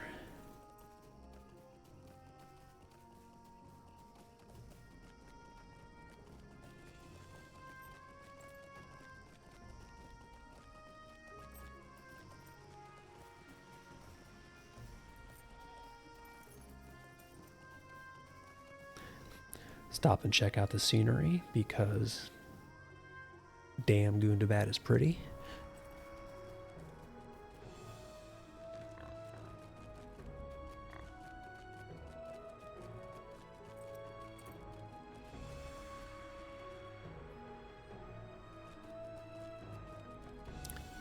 And I think up ahead is where I need to be.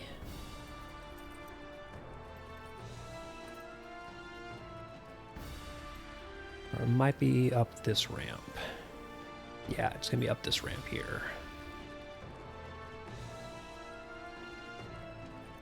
And here we go. The other little settlement in the area.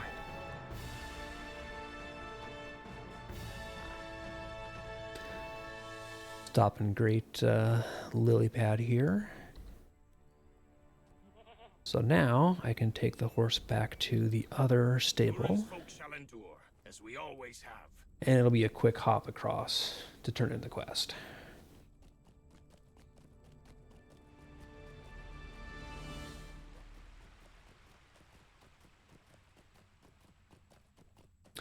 Hey, happy Saturday to you, ex-Gondaman X. Gotta love the Gondaman in the name there.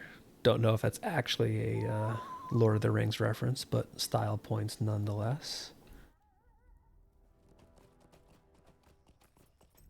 Just cruising through, doing some Gundabad questing here. I'm in Cloven Gap.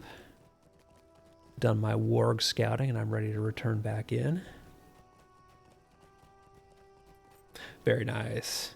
Yeah, I saw, I've seen you in a few other streams as well, so I've seen the name around, and I saw it, was just like, oh, points. One of my good buddies in another gaming group, not a Lotro player, but is definitely a Lord of the Rings guy. His username he goes by is Man of Rohan. Like, he is a true Tolkien nerd as well. Okay, yep, I'm on the right track. There's my ramp down. I always love seeing those themed usernames, you know. Okay, so Bosie should be in this little camp up ahead. Let him know that I found a whole lot of wargs. He's gonna be up above, isn't he?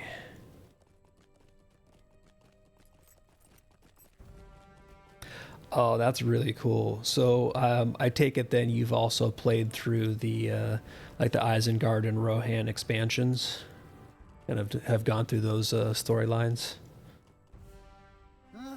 You're back, and sooner than I expected. Is there any sign of the object of our search? Nope, we did not find the anvil, Bosie. We found a lot of Angrum, some wargs, and a lot of angry hornets. So I gotta ask, where do you fall on the mounted combat side, yay or nay? Because that is a very divisive topic with Lotro players, and I'm always curious to see what other people think. Okay, I agree wholeheartedly. I love the idea of it. I just hated the execution, but it seems like there's a subset of Lotro players that really love mounted combat, and like I don't know.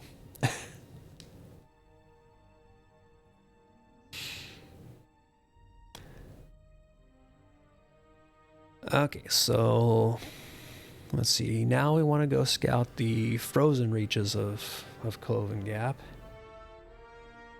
So I'm gonna make my way through Frostfell on the left side of the Ladder Gardens. So I'm getting sent all the way up north here to investigate the Frozen River. This is just a hell of a run.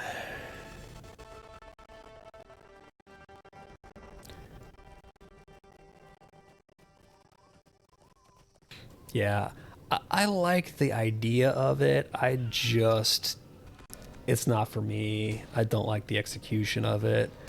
But it's always funny because there are people still to this day who legitimately love. Oh.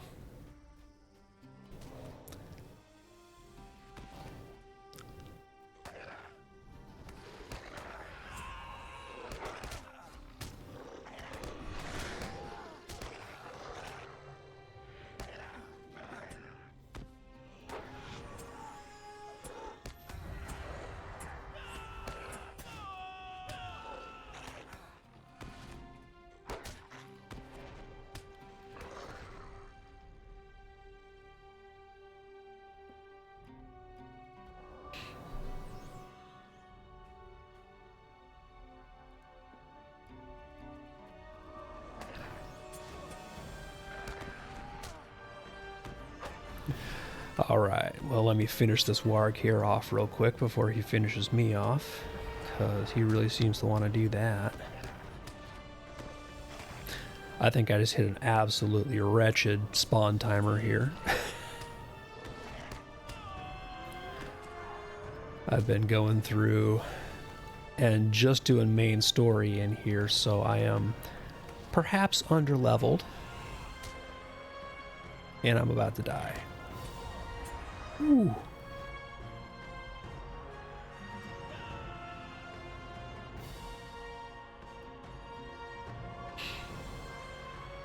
But yeah, basically what I was just going and saying is that there seems to be a small subset of Lotro players and streamers who are just like, they legitimately dig mounted combat.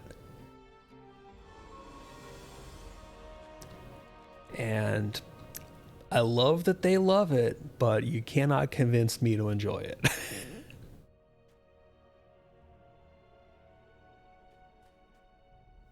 Yeah, previously when I've been through here primarily on characters that are over leveled or, you know, over geared, etc., or at least on level, and I'm doing it right now where these guys are 4 levels higher than me and they love to swarm, which actually makes this honestly fun.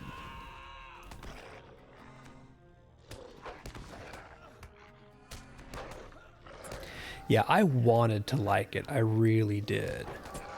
And a lot of people say that it is better now than it used to be, and I'm not sure I buy into that.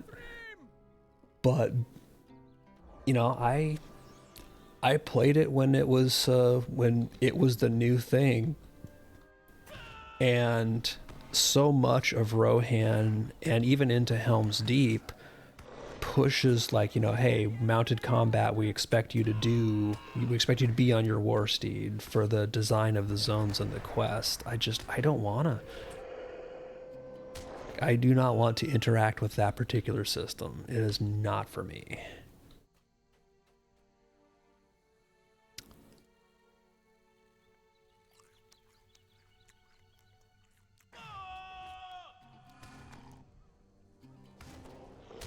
But by the same token, like, I have to give them credit for at least they tried something interesting.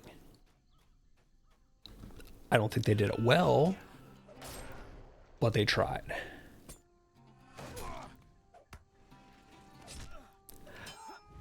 That, I think, also is a large part of it, because most of the characters that I have played and leveled, especially when that was current content, were like my Guardian at the time, and things like Champion and Captain.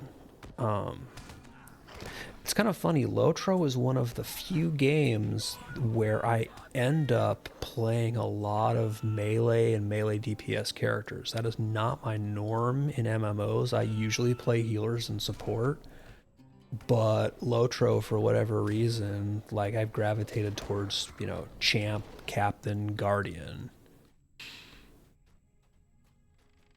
So mounted combat was even worse for me. People who play stuff like hunters and mini mains and RK mains, they're just like, oh yeah, it's great. What are you talking about? I meant to be a little bit more prepared for my next crystal warg, but oh well.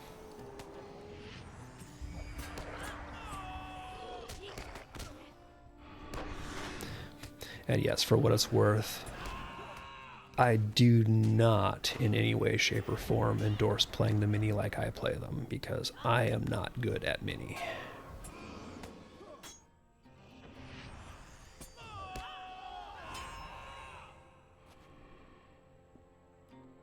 Ironically, Minnie was the first character I played when the game launched and was brand new, but I never really leveled one to level cap outside of the long period of time where our level cap was at 90 or 95 back when Dol Amroth was it.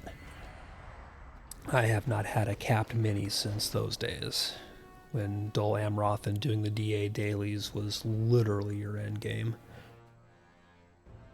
Okay, still on target here. Just want to get past the nasty wargs. At some point in time, I'm probably going to have to sidetrack this character a little bit and get him just some levels to get me a bit of advantage, but so far the 4-level gap is doable. But if I get into the next zone where I start hitting 5 or even 6 levels, that's when it's going to start being painful.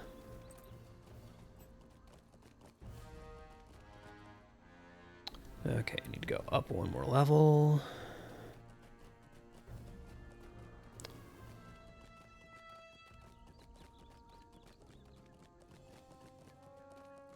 I really love the Gundabad design and the storyline in here. I've just really only properly done the story all the way through on one character, and I came back in and did the main storyline on him after he was level capped. Like with so many zones, I tend to just... Oh, come on, Prowler. You don't want to actually eat me, do you? I have the tendency to level past them and so just move on to the next spot. What I'm trying to do on this character as much as possible is just do the story.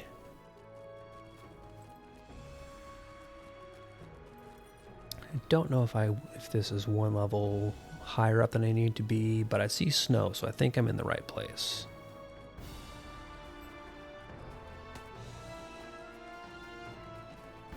Oh, mistakes have been made. You don't want to eat me. I'm just a minstrel.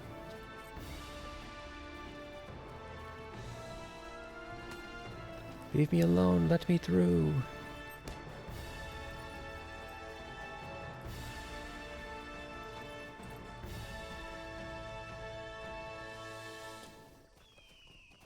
Might have accidentally gotten to where I wanted to be. Sweet. I will take it. Happy lurking. And, I mean, I'm in Gundabad. I'm not going to stay safe. But I will do what I can. Alright, so we've found the spot we were told to investigate. We see a bunch of booted footprints. And we find a single red pebble crushed into the boot prints. Now, after all that, we get sent back to talk to our dwarf buddy all the way at the beginning of the camp. But we are out here in bumfuck nowhere. That is a jerk move, Standing Stone Games. That is a jerk move.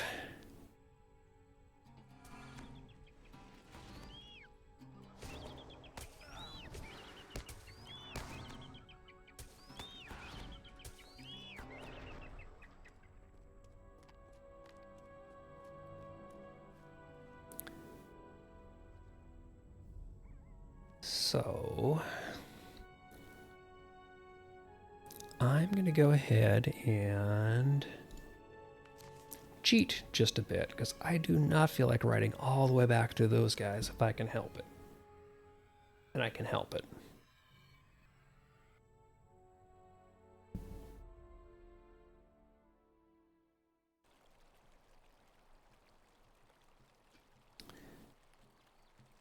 Bounce back to the pony. Now trying to remember what...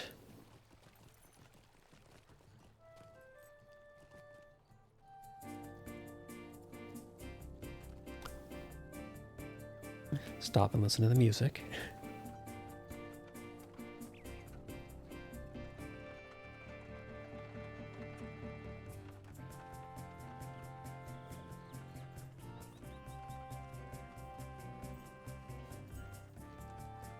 Reasons to love Lotro. Saturday afternoon, bands by the pony.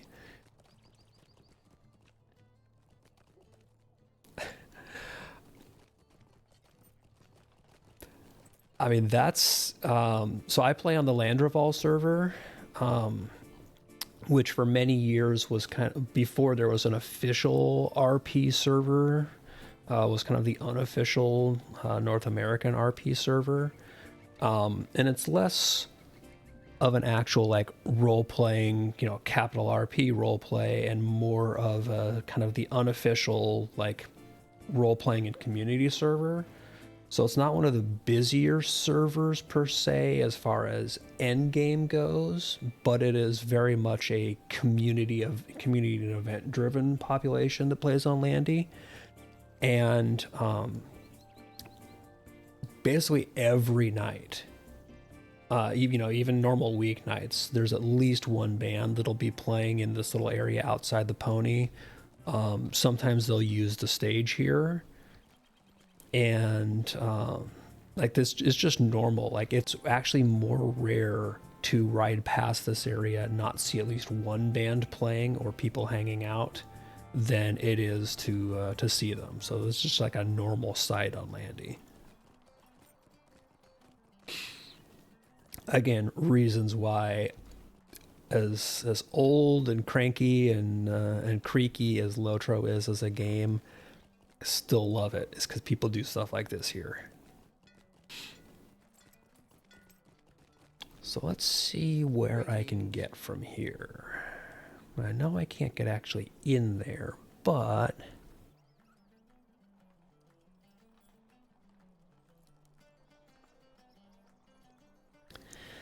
I can go to Mickle Delving, and from there to housing, and housing to a far-ranging stable master, and not have to use one of my housing teleports. I want to save those.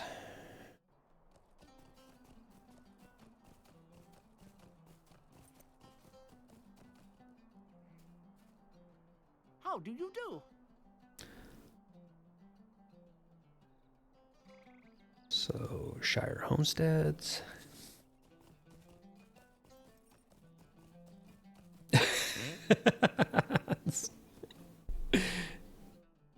Yeah, every server, and that's another thing that I really love about Lotro, is that the servers really have their own identity that they've carved out.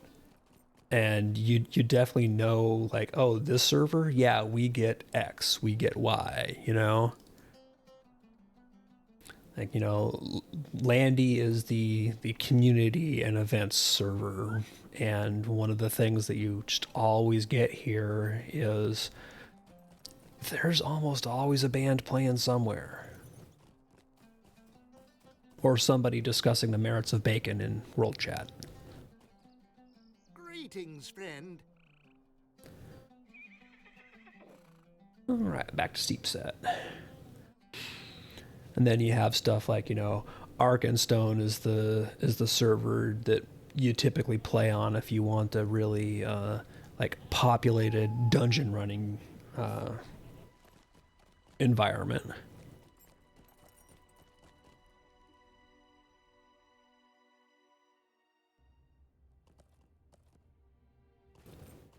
But popping into Steep Set will actually let me, if I remember this time, I have somebody I need to find in here. Belga Deft Hand, and they're right around here. Yep. So I killed an enemy last time who dropped a paw, so I need to turn it into the taxidermist here. Get a trophy. Now I can go back to Cloven Gap. I don't want Northern Cloven Gap, I want Southern Cloven Gap.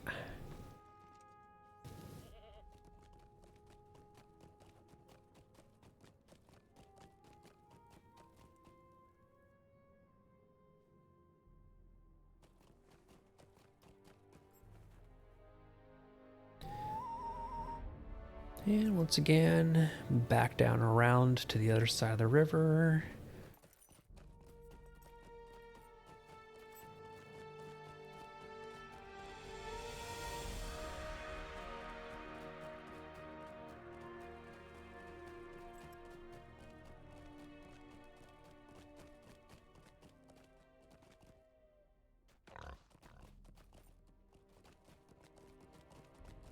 Oops, I need to go this way. I forgot my lefts and my rights. That's right, because Evernight was one of the original European servers, right? So it has a lot of the population that skews into those time zones. I don't think I've ever actually had a character on Evernight. I've had characters or alts on a lot of the different servers over the years. My original server from launch is long, long gone, but I only played there for really a couple of months.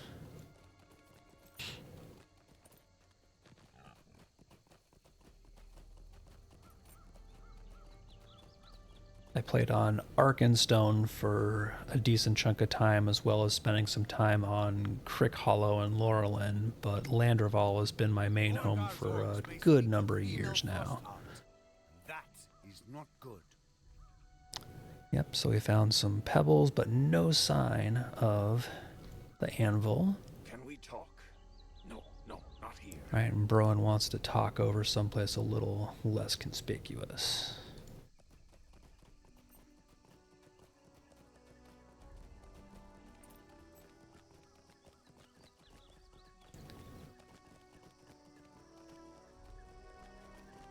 And Broen wants to see the red pebble that we found.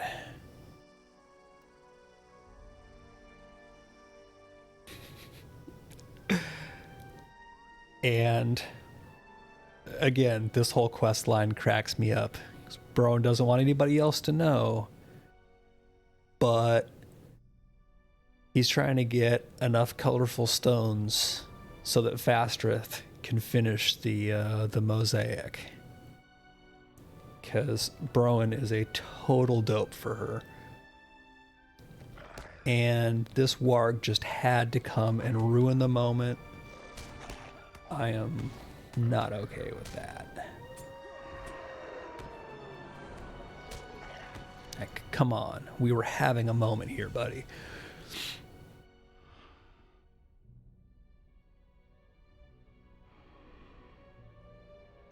Okay, so basically now that Broen has realized that we can get shiny pebbles from all of the various enemies in here, our next quest is each of the zones has a different type of shiny rock, and we're going to go collect shiny rocks in each of the zones so that Broen can make a gift to Fastreth. I just love that our quest right now is helping out a love-struck dwarf collect shiny colored rocks. I am entirely here for this.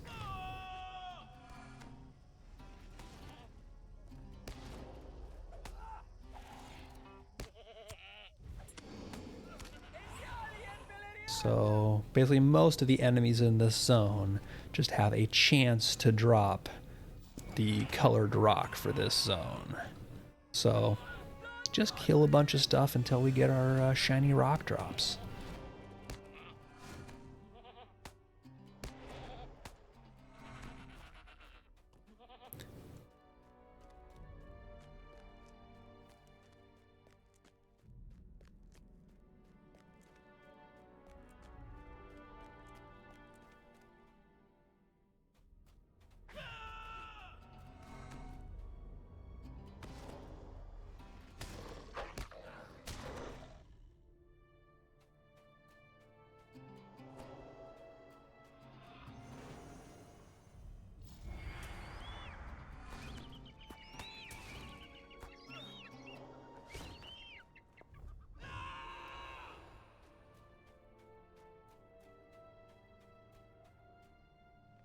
see, where am I? Okay. I don't want to go too far away from the stable master, because when I do get all of my pebbles, I want to be able to get back to it relatively quickly. But there should be a nice little warg camp here. Ooh, and this crystal warg is wandering off by himself. Oh, and he still pulled his buddy.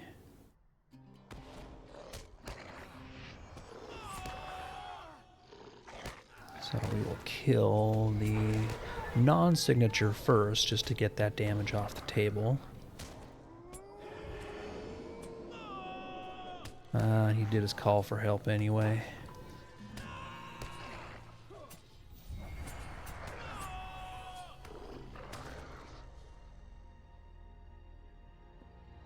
But I got one more shiny stone, so I've got 2 of 3 from Cloven Gap.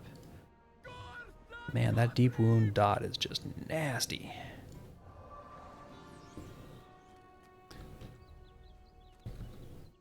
But that actually makes it kind of cool doing the doing this stuff when everything is orange, because the dots actually legitimately have to be paid attention to.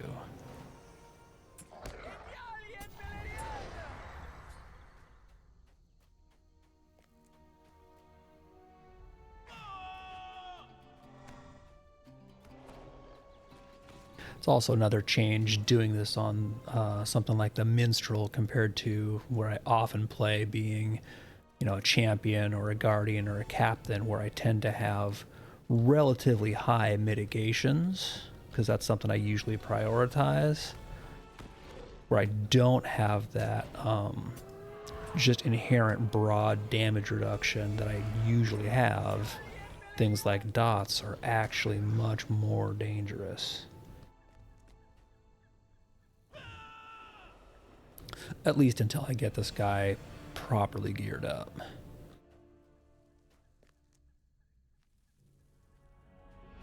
Line of sight.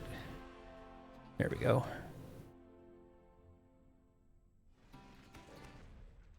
Come here, doggy. Drop me a shiny stone.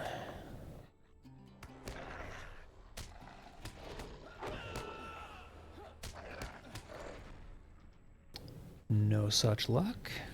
Let's see if your buddy over there has a shiny stone.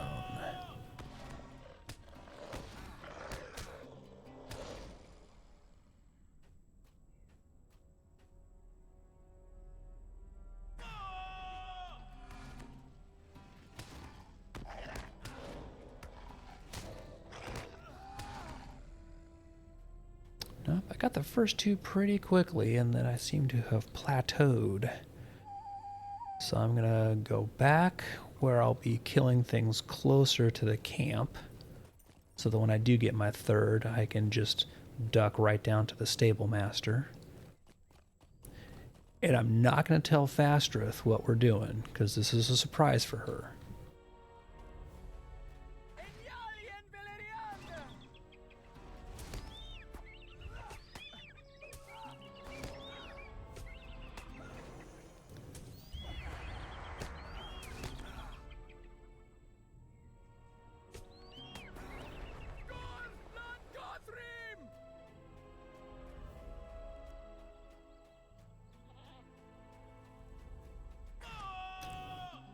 Sorry, Mr. Goat. I normally don't like killing you guys, but you're right there.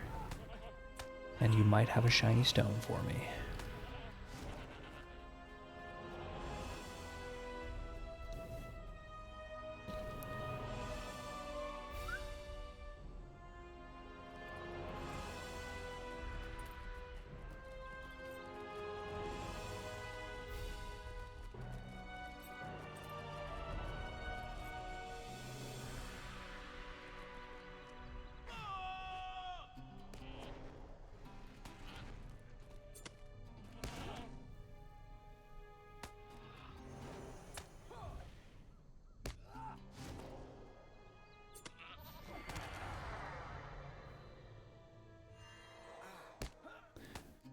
Hit my unstun button.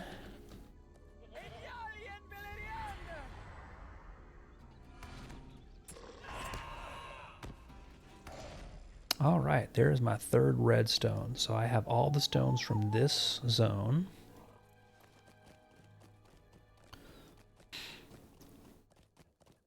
Now I get to dip back over the bridge to the stable master there. Pick a new zone, and actually I don't even have to do that because I can ride right down south here into Glooming Tarn.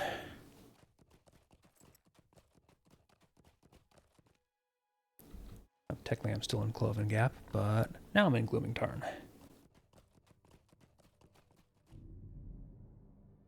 So this guy here could potentially be a stone dropper. Let's see what we get.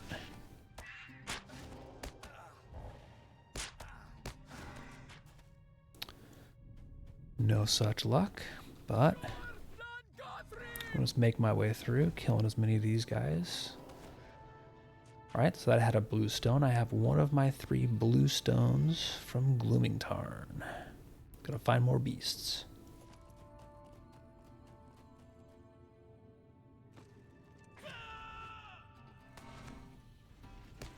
Actually, I think Glooming Tarn is just enemies in general. I don't think it has to be beasts on this one.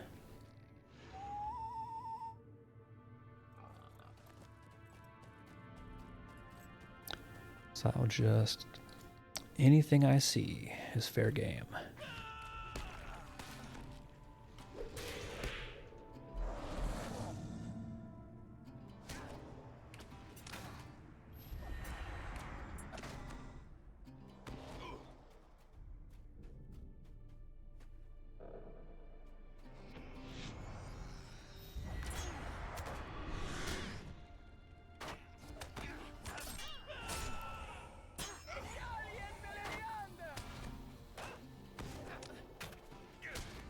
Walk in, pop a bunch of AoEs, and none of those guys gave me a stone.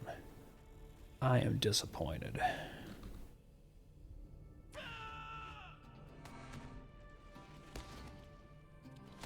I was counting on you, cultists.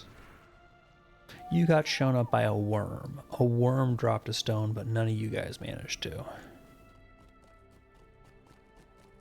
You should feel ashamed. And there's my 3rd blue stone. Alright, so I am done with Glooming Tarn. Yep, I'll just head back down to the Stable Master here, because it's still quicker and more straightforward than navigating Cloven Gap.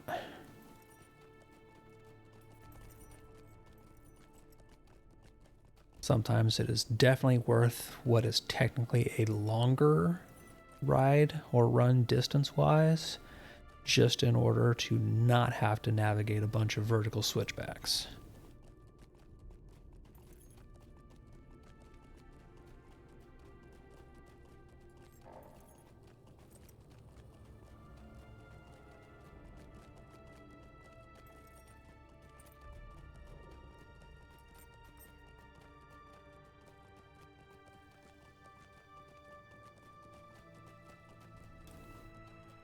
So let's see, I still have Deep's Crave, Pit of Stone Jaws, Carbronic, and Matugard.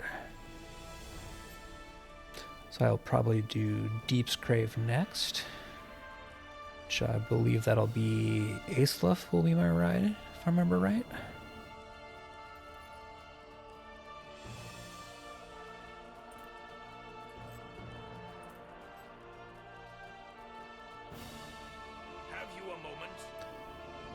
Yep. Okay, so we'll hit Aesluff, which will put us at the Berg Beam.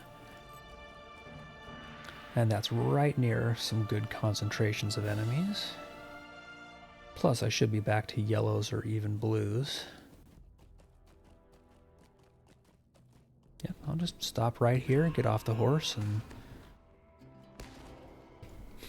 got a stone right away. I'll take it.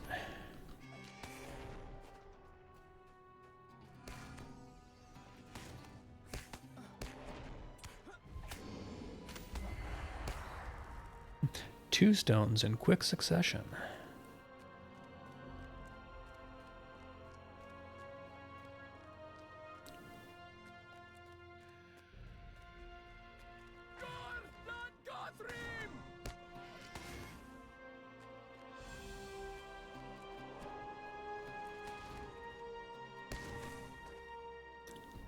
Okay, so this is a zone where I need 4 stones, so I need to get 1 more, even though I got 3.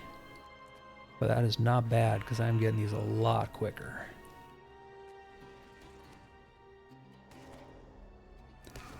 You're going to get sorted, just because it's funny.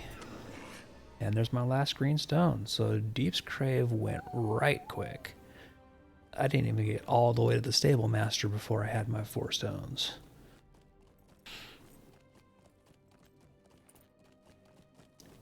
So next up, we'll go to Pit of Stone Jaws, and that's Bargstad, I think? Yeah, Bargstad.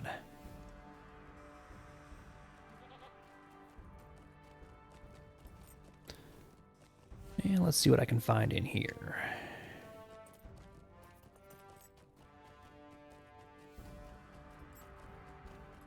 I think from Bargstad, what's the closest thing there?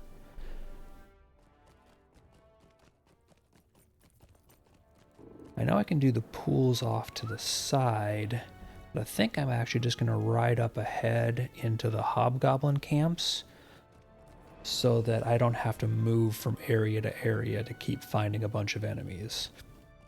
I'll just be able to ride a little ways, but get a good concentration of them all in one spot. Because right up ahead in this little camp here, I'll have hobgoblins in the little mini camps, stone bat that for some reason really wants to come play,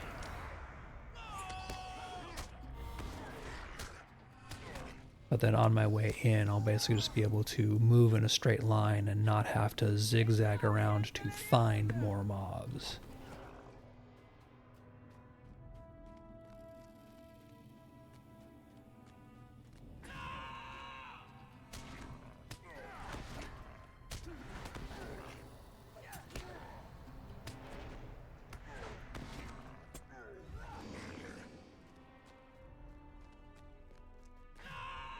Plus, killing hobgoblins is always a good thing.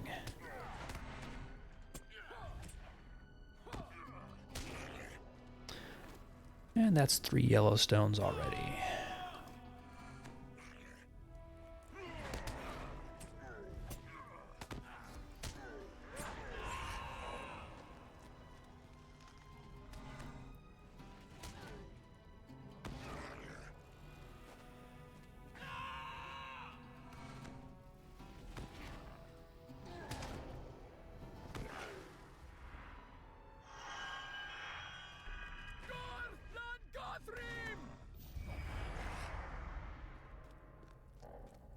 I just need 1 more stone. I've already gotten 4 of 5 because this place is a nice target-rich environment. And there is my 5th yellow stone. So now I have Karabronic and Matugard left. So I'll head to Karabronic next so that I end in Matugard and get to go back to the Marigrand camp, because I think I should have enough rep and tokens, I hope, to pick up at least one of the return to skills, which will give me better mobility into and out of Gundabad, rather than having to rely on using the stable masters. Okay, so Karabronic, here we go. And right outside of town there by the stable master, there should be plenty of stuff to find. Because they do not do a particularly good job of keeping the area right outside their town clear of enemies.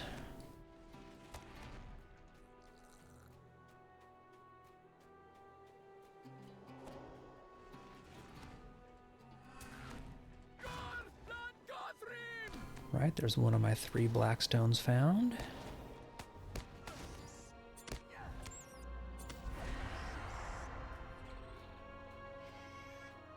I'm gonna go more to the water side.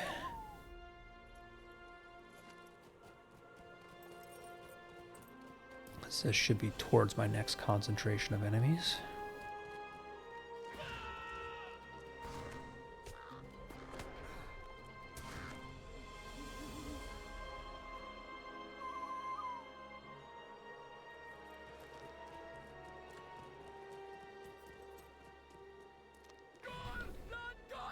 No big deal, just a Duverdine Bloodsworn hanging out right outside town. It's perfectly normal.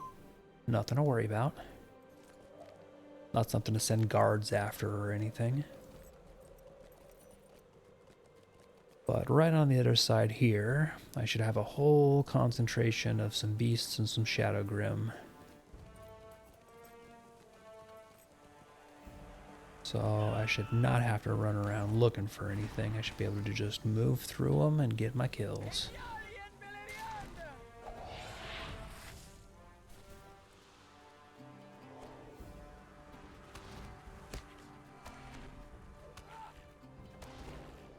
Right, there is 2 of my 3.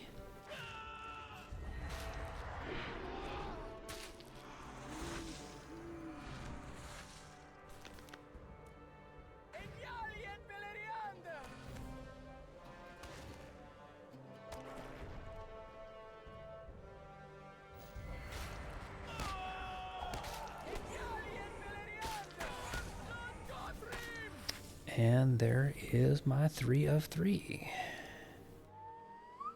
So now all I have left is to find 2 white stones in the Matugard zone, and that's basically the first zone in Gundabad you come into right when you go through the gates.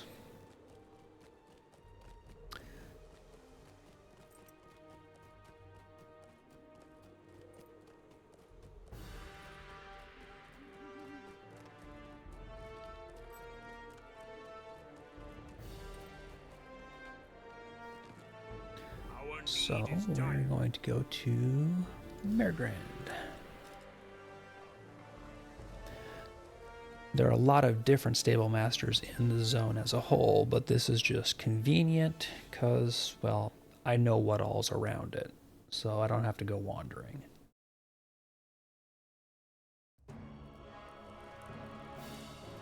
And while I'm here, I'm going to stop by the...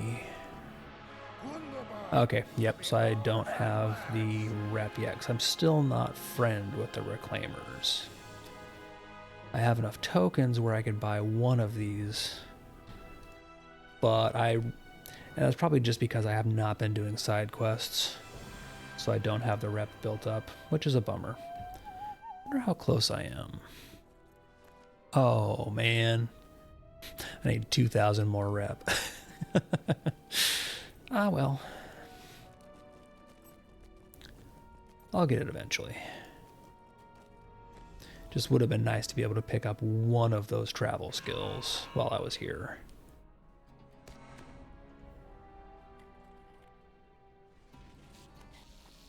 Right, white stone on the first mob drop, which means it's going to take 20 more kills to get the next one. Because I used up all of my luck on that one.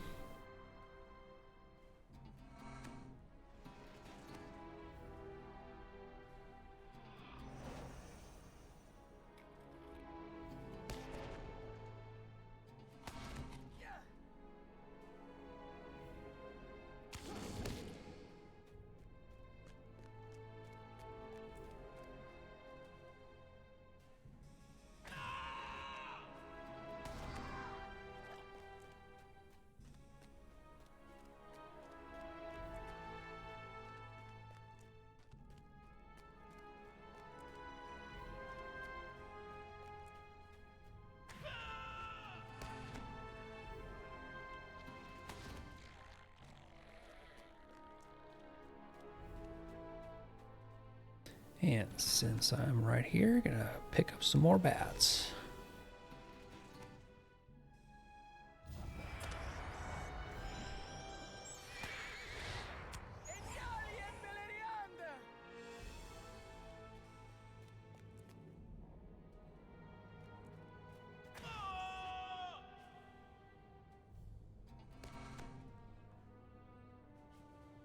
And there's my last white stone.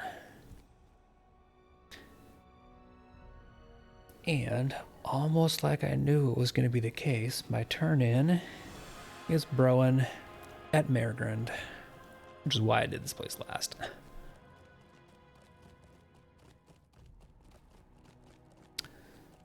So Broen now has a whole bunch of shiny colored stones to help Fastreth finish the mosaic. Here you go, buddy. Go get your girl. I can tell from the heft of this pouch that you found many of the stones I sought. You have come back at just the right time. Uh-oh, we have a prisoner. Our captive is a goblin of Gundabad. Okay, so now we go check in with the guards, but they're down over this way.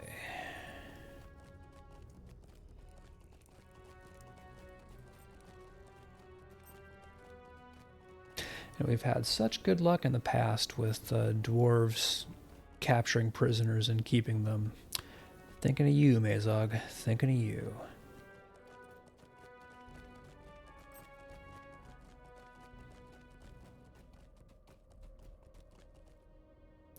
And it's our old buddy Eskel and Trousty.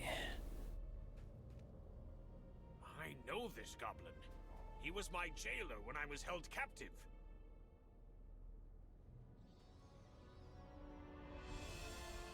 Eskel prevailed upon the guards to spare this goblin's life, but I am less forgiving. Yeah, I know. You want your axe back. And now we talk to the goblin, and I think if I remember right, we do a little session. Knew it was important, I did.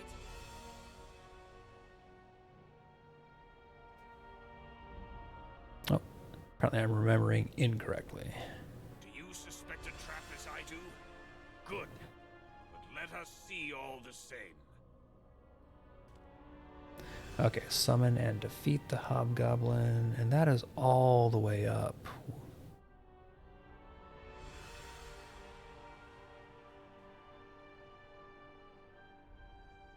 That is way to the north.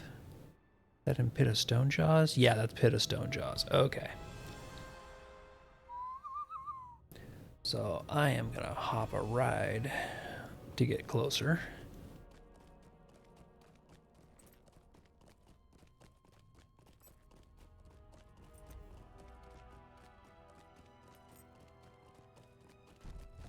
Sorry, Cave Beast, not today.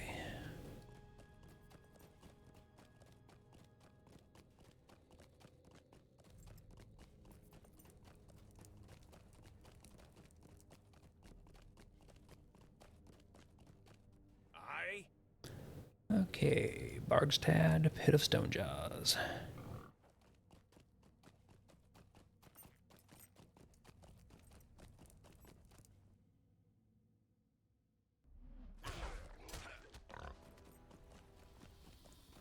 Guards taking care of cave beasts. I'm just gonna ride right past and let them take care of them.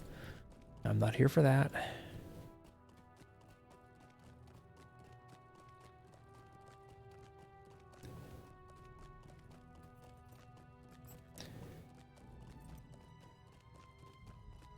We're just gonna go summon and kill us a hobgoblin and be about our way.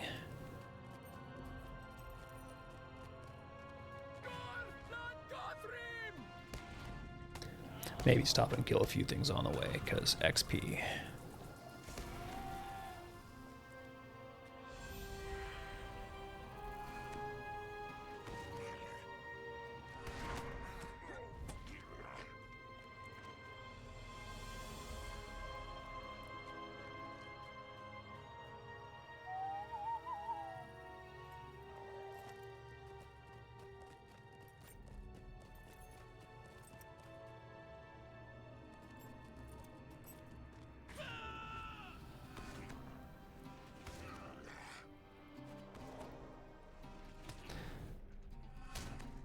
And also just kind of convenient that I'm back to on-level mobs here, so take advantage of that while I'm here.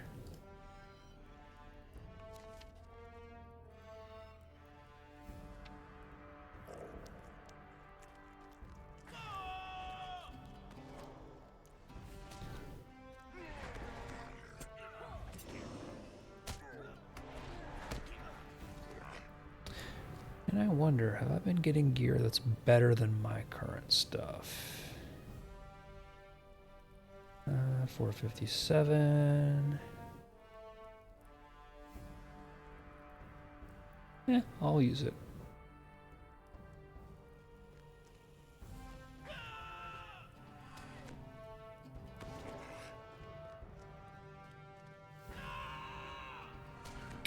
I think my plan is when this guy gets to 135, I'm gonna do a round of upgrading his gear.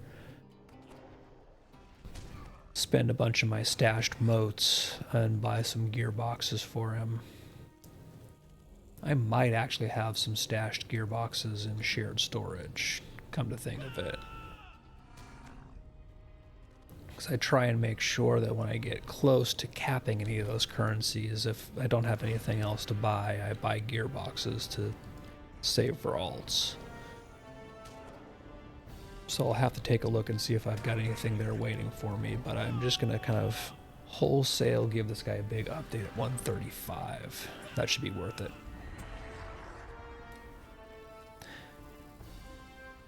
I think largely if I did it before that point, it wouldn't be enough bang for the buck as far as what I would be spending to what I was getting as an upgrade.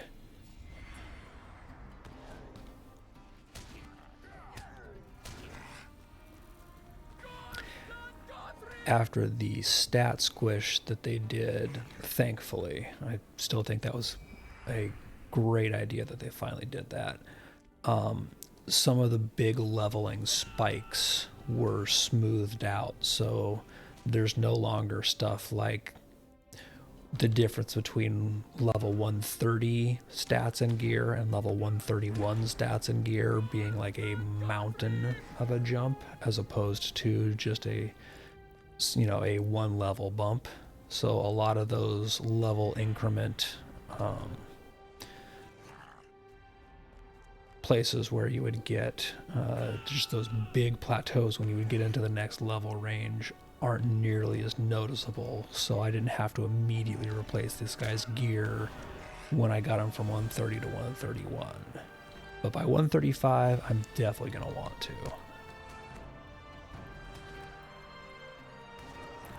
Because it's already starting to feel necessary. By that point, it'll definitely be ready. Okay, so I need to summon a defeat. I think I'm in the right place. Yes. So I knock on the door. And knock knock. Here's a hobgoblin.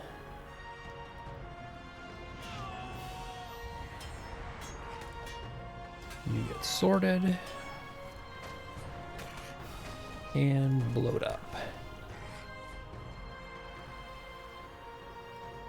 And Trousty immediately comes out and takes his axe back from the guy. Like, no hesitation. He's been waiting for this one for a long time. Alright, now we get to go back to Durin and tell him, yep, we got Trousty his axe back. Revenge has been gotten.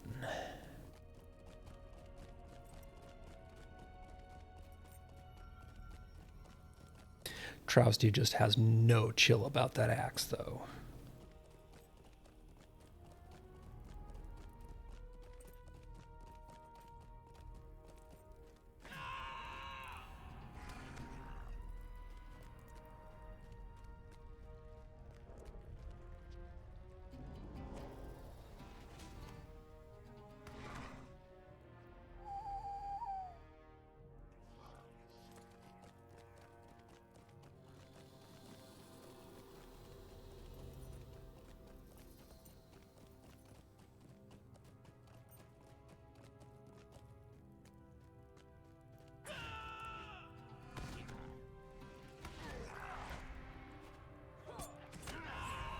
And tab target just really wanted to keep selecting that little critter there.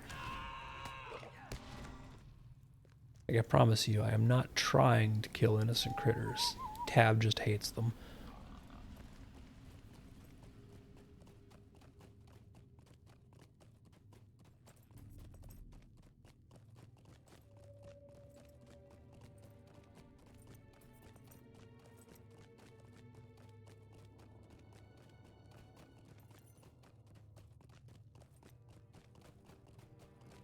And back to Mergrin. Have you a moment?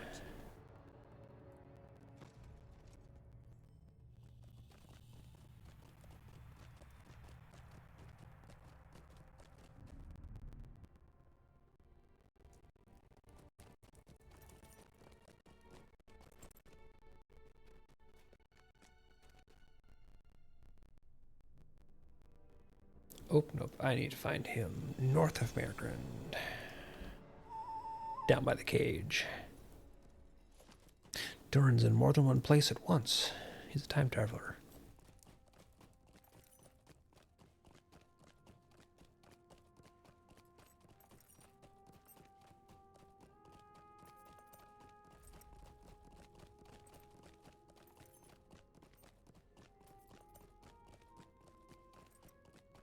Alright, now we go check in with Prince Durin about the fate of our goblin buddy here. Rousty has his axe again. Good.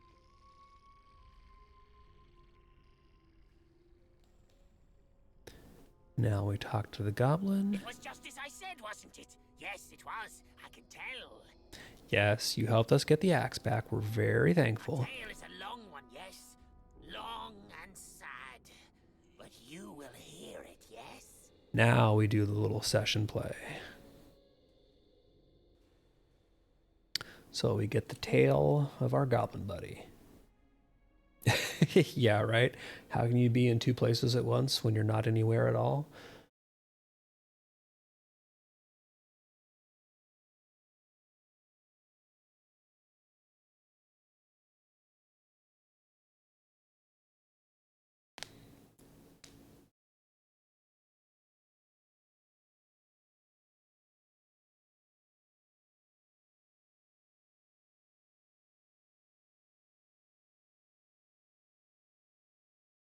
I remember how it all began.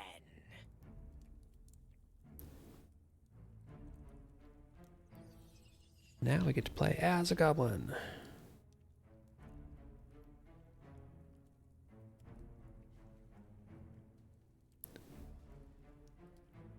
And one thing that's really cool is that all of this stuff here that he's talking about, like the dragon who commands the hobgoblin, trapped behind the anvil of Winterstith, like all of this ties into the story that plays out later, as well as things like the raid that's out this way too.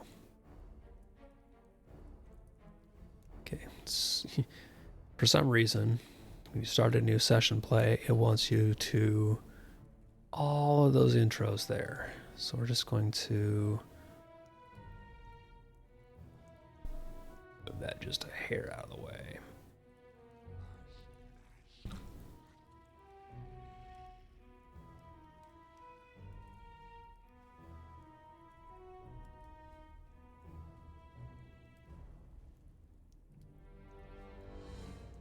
It would go very badly for you, goblin. Look, I'm just a little goblin. You don't have to worry about me. I'm just goblining about.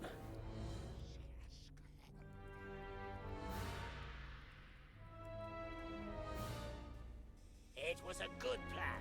All of my plans are good plans. All my plans are good plans. Yeah. Okay, so I need to go talk to the other goblins here.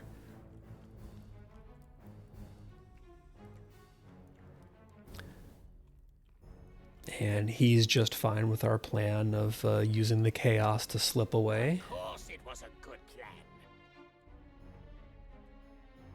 And our good buddy here, he's in, because he also agrees that the hobgoblins are kind of going a little nutty. We could maybe dip out.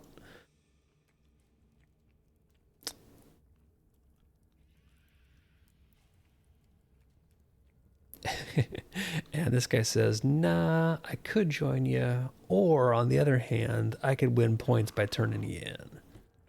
So, a little bit of combat here.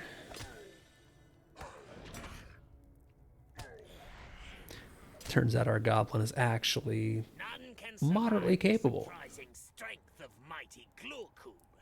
No, I didn't kill him. I just scared him a little. And it was enough. I am Mighty Goblin.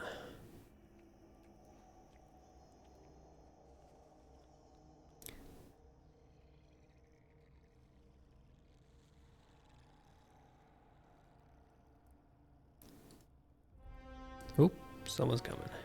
Bad news. And this is Gorgar the Ruthless, who we saw earlier with a big-ass hammer.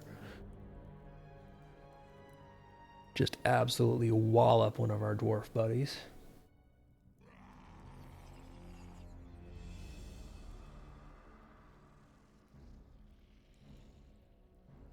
Right, we're going to line up with the other goblins. Pretend that nothing sketchy is going on at all. Nothing to see here.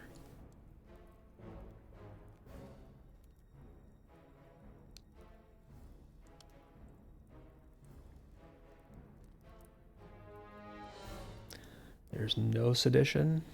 We're perfectly loyal goblins. Everything's fine. Ah, crap. Now we have to go talk to Gorgar. And he picks me out and says, "You're the one that I need to go find the mithril." Well, shoot. It wasn't a question, it was a command.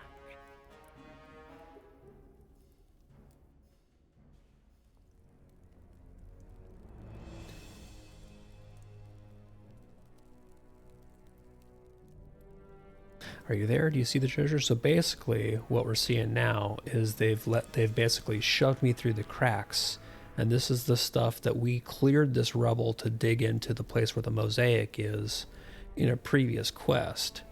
And this is showing that other people have already been in here now, where the goblins sneaking in here. And this is that same room, and here's the mosaic that we've been collecting stones for. Obviously already long since messed up, but here is that shiny mithril hammer. It's so shiny it must be worth a lot.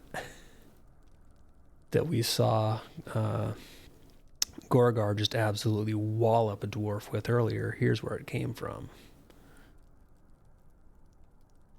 So It was a hammer, a shiny hammer made of precious mithril.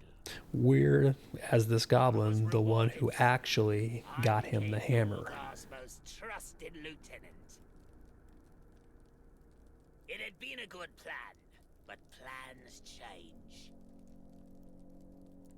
So we go from planning to escape with a few other goblins to, well, I guess we're a lieutenant in the army now.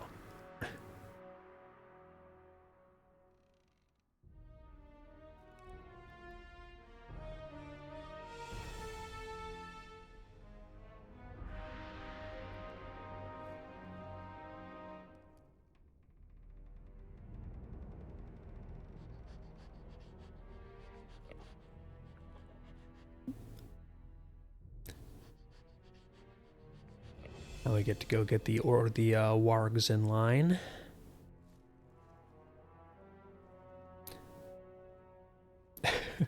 Right? I mean, I know we're just a little goblin and all, but we know how big the normal wargs are.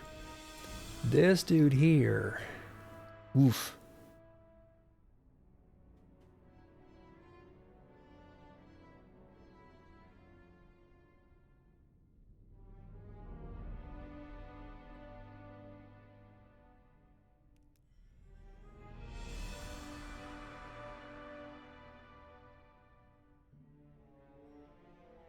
Basically explain to the warg how things are going to be these days. So you will fall in line. A new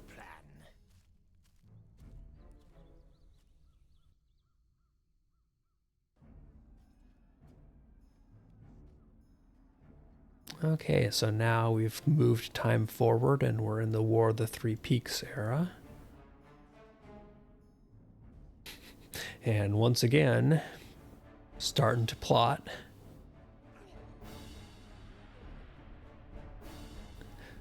And our quest is slay many dwarves.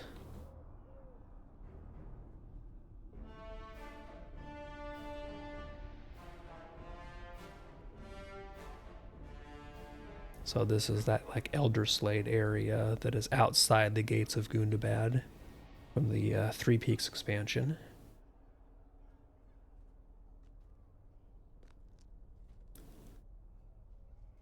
And this is where we're plotting our break for it.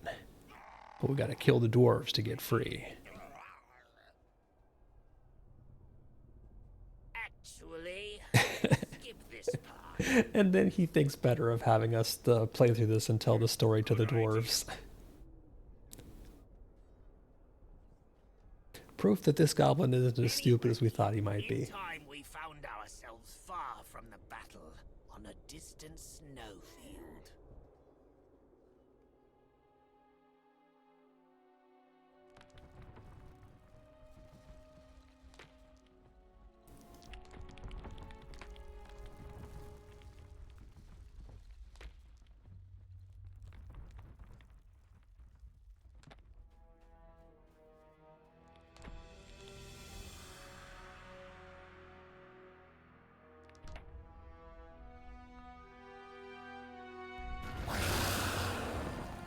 Oops. Okay, bad things might have happened. I am free. Now, the extent of my vengeance shall be known. Rin Froster. Who speaks to me? Yeah, this is the emergence of Hrimil, which is basically like a this dragon plays in heavily in the storyline in the back half of Gundabad, as well as one of the raids, and I think maybe one of the dungeons too. The dwarves do nothing I have not commanded.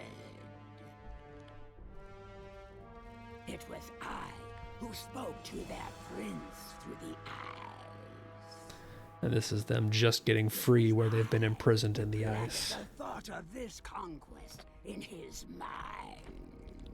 He is powerless to resist my dragon voice. Can it be? Follow me, my new subjects. Follow me to Gundabad and the final defeat of the dwarves.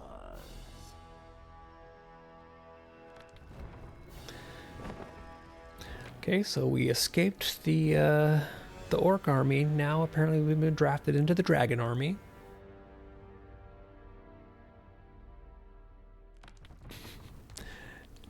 I told you, didn't I? And now we go back to Gundabad, having failed once again to escape. Change.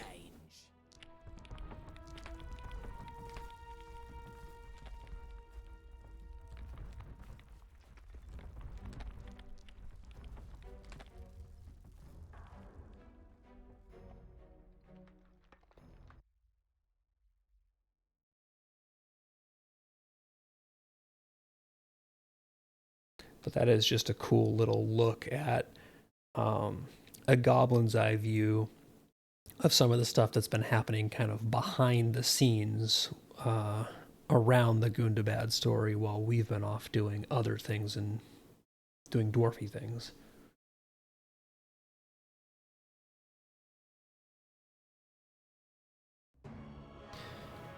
Okay, so now we get to talk to him again. That is Mateo, and every word of it is true. Now do you trust him? Now do you let him go? Well, I don't know. Durin, what you think? Durin is firmly convinced that this dude is just being controlled by the dragon. Which, reasonable.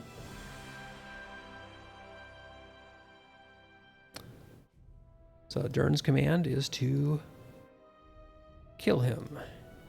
And we have the option of, nah, I'm going to talk to Glowin instead. The goblin is our prisoner, my prince. Because Glowin is not entirely okay with us just killing a helpless prisoner. Hey Sparrow, how's it going? We are sparing a goblin prisoner here. Alright, Glowin, make your case.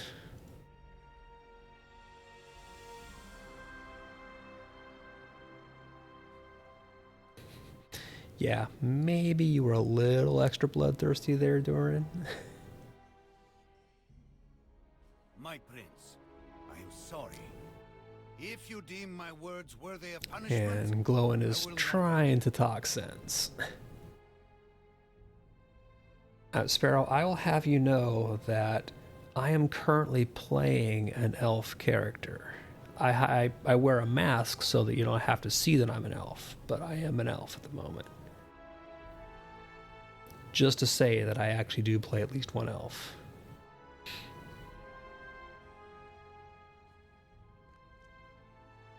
It is true. When Hrenil says time to jump, Gorgar says, how high you want. Well, yeah, I mean, you don't mess around when a dragon asks you to do something. You do what the dragon wants.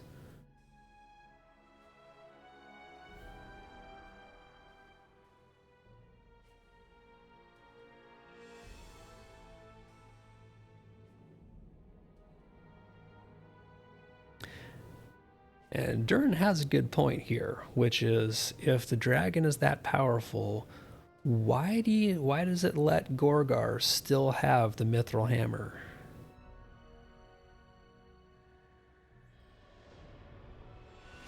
Alright, so that got me to 135, which means it's time to start working on gearing up again.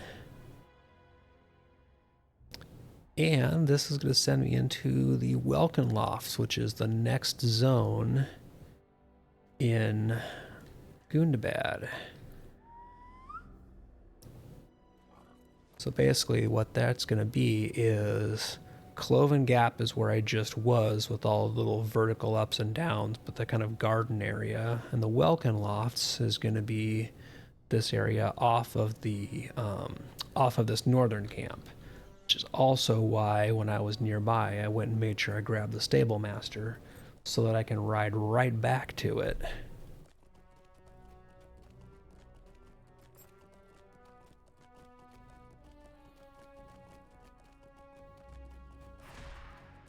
Seriously, Bat? That's just not the smartest move you've ever made. But do I have enough rep to... Nope, I'm still just neutral. I haven't been getting rep with them. And I've already done tasks for the day. Rats. Yes? Okay, so I want Northern Cloven Gap.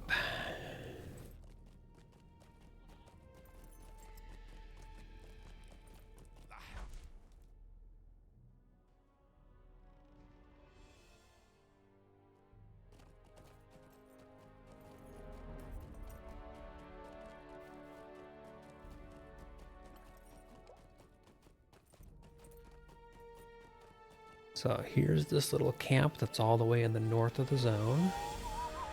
From here, basically the gateway into Welkin Lofts is right over this way.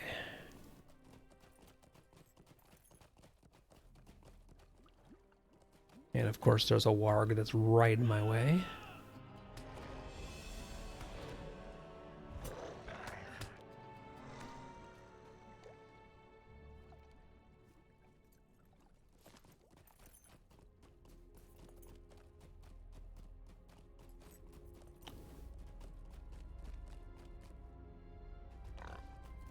But the way through is clear now, so in I go.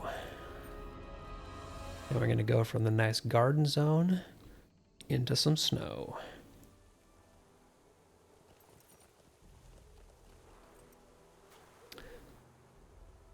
So orcs are kind of all around, but mainly clustered in these green areas.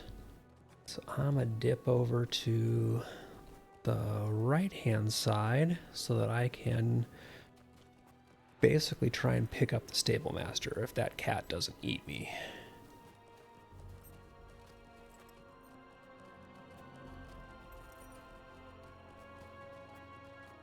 Oh, that's a drake that wants to eat me. Definitely want to leave him behind. But orcs on the way.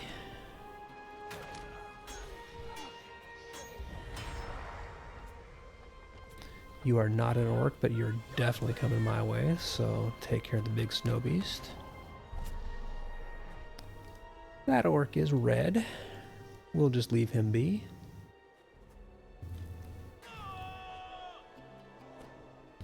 This is definitely getting into the point where I should probably do some side leveling before I continue these quests, because most of the mobs out here are going to be either the end of orange or into red.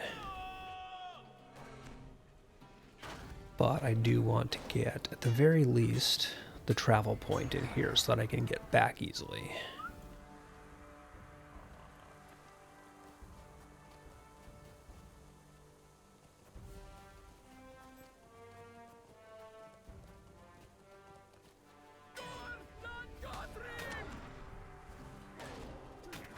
Oh, and of course the Drake added.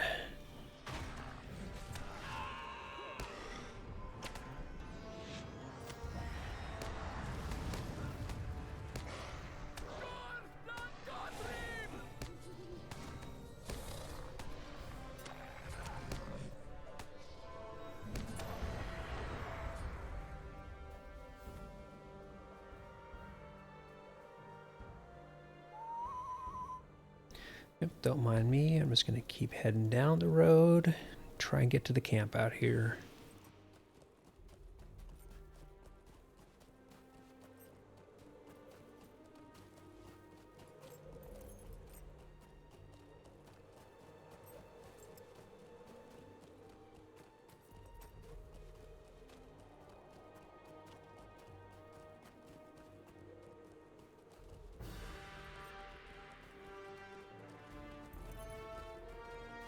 And perfect. Here is the stable master.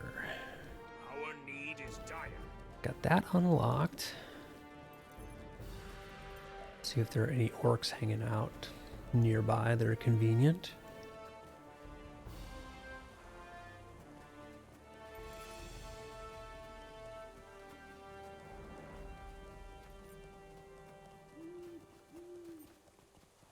It's not creepy or imposing here at all.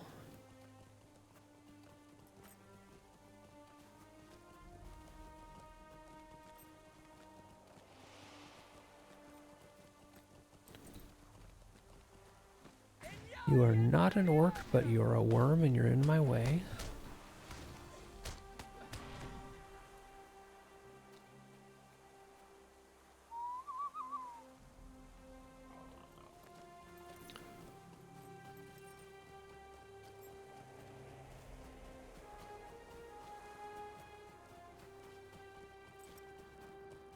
There is an orc who is not red, so you.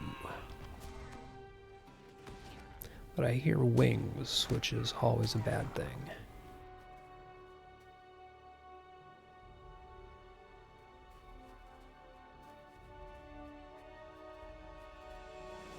Oh. Wandering ice giant. Sorry, you were in the wrong place at the wrong time.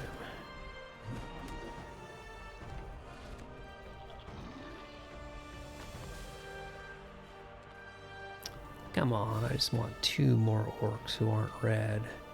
Be nice.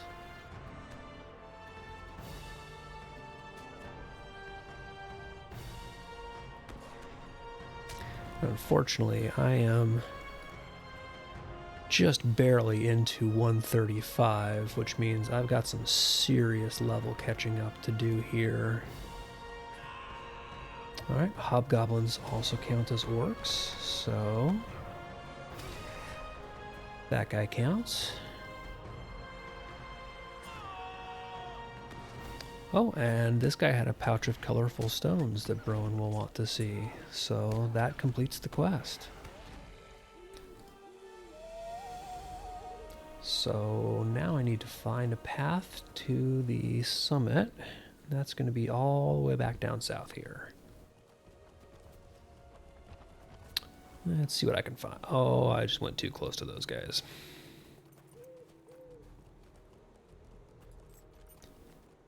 Just stay where you are. You don't need to come follow me and try and eat me. Everything is fine. I'm just passing through. Elves taste terrible anyway.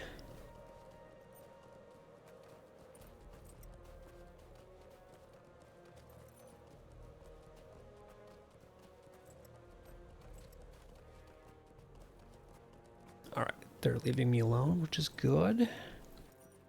So I should be able to basically just take the road all the way around and curve it to that path entrance.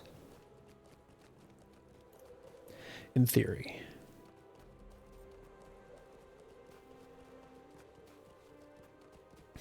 I just need to avoid all of these red mobs if I can. So I need to take this fork of the road, I believe. Yeah. This is what's going to curve around and up.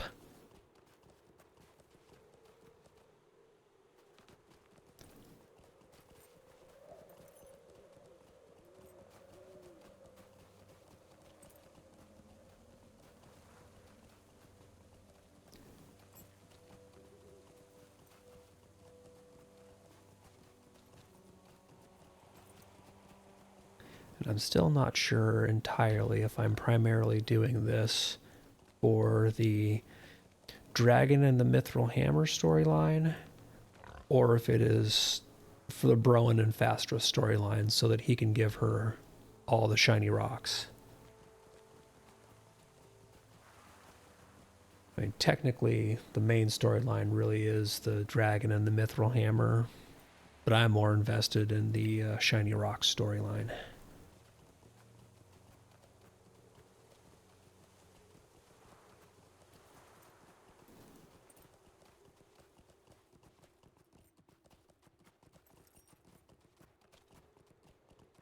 That looks promising up ahead.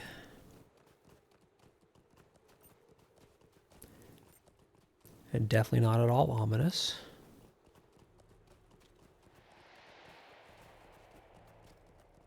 We have cats and bears, both of them red. I'm just going to go past you.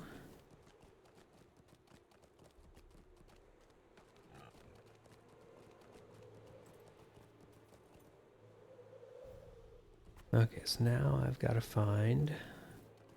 Here we go. Here's the path to the summit and a weapon rack. Check out the weapon rack. Looks like there's been orcs here. Lots of weapons, no mithril hammer. So let's see, what's a good hiding place? Behind a rock? Yeah. There we go, so this would be a good place to hide. Now I go back and talk to Durin.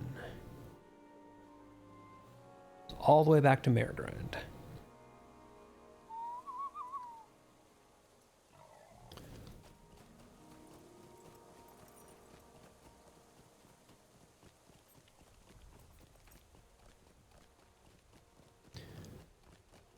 So once again, don't mind me, just passing through.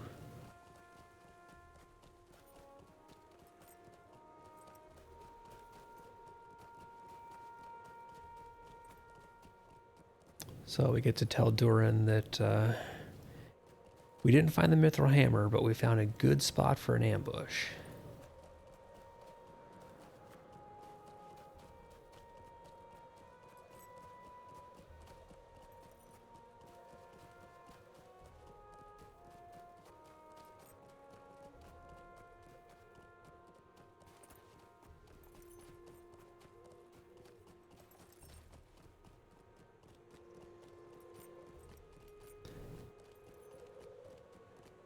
And still no new Reclaimers rep, unfortunately. I really should do some side questing in this area just to get enough rep to pick up some of those travel skills, but I'm trying to avoid it.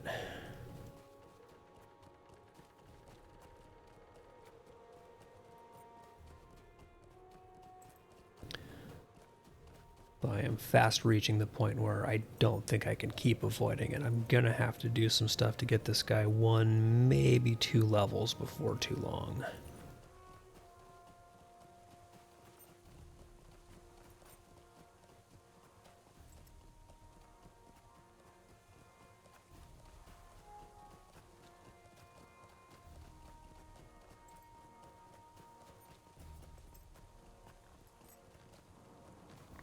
Durin's folk shall endure. as we always have. Okay, back to Merigrind. Tell Durin that we found a place to spring the trap.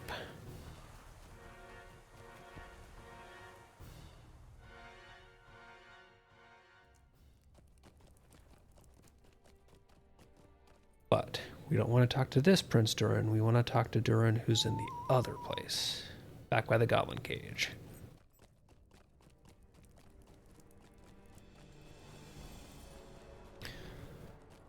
We're back to Quantum Prince Durin's.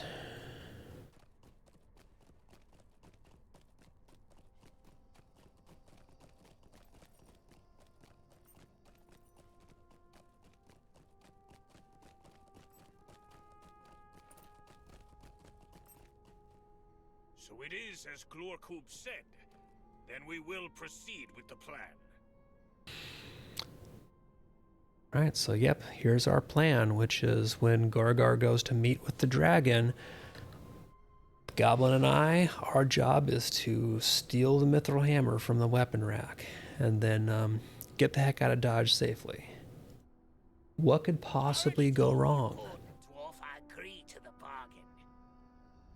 The dragon calls Gorgar to meet almost every night since she came to the mountain. Right, no sense waiting. Let's go Time to go? Yes, time to go. Don't want to be late. execute a perfectly planned plan. I do not know if we can trust him. If we cannot, there are none better than you to endure the possibility of betrayal and triumph. Alright, so the quest here is to follow him to the hiding spot and explicitly do not leave the hiding spot too early. In other words, don't get seen and eaten. Here it is, the hidey spot. Alright, so we stay here and we hide while the hobgoblins do their thing.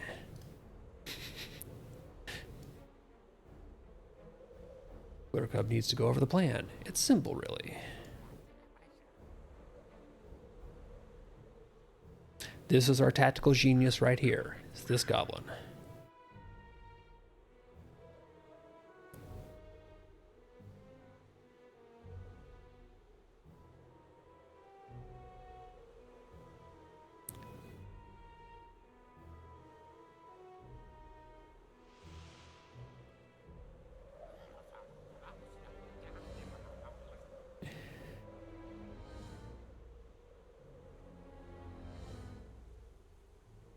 So now we get to say we can either tell him to trust Prince Durin or I don't know.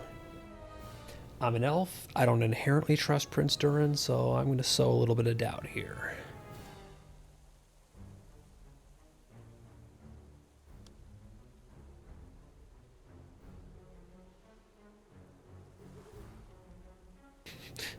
Dwarfs really not different, not really different from orcs if you look close. I know a lot of dwarfs would disagree with you there, but from the goblin point of view, I get it.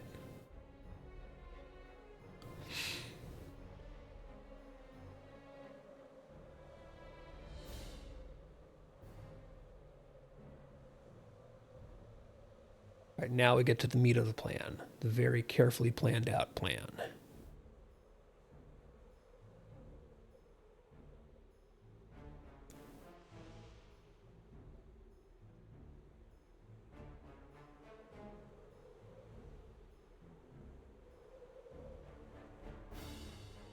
So if the goblin shouts the password, we run out and save the goblin. Now we get to pick the password.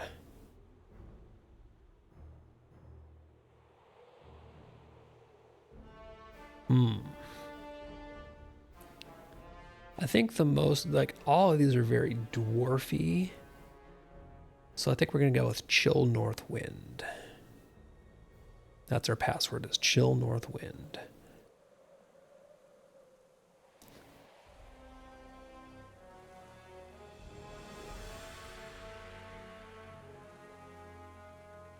So if Glorkub gets in trouble, we don't do anything unless he gives us the password of Chill North Wind.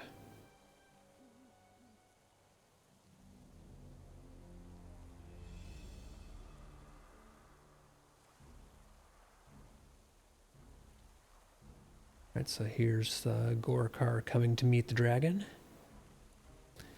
And the dragon, of course, makes him leave the hammer behind, but doesn't take it away from him.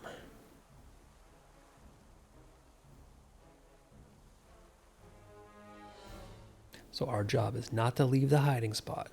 We stay put. Which really makes me want to just run out and surprise the orcs there. But it'll probably just auto-fail the quest.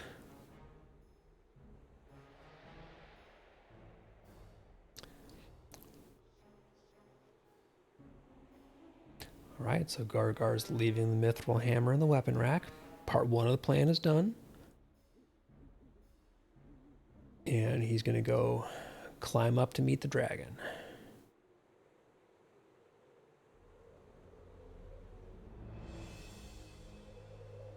Okay. Now remember, don't leave the hiding spot until Glurkub shouts the password. Chill North Wind.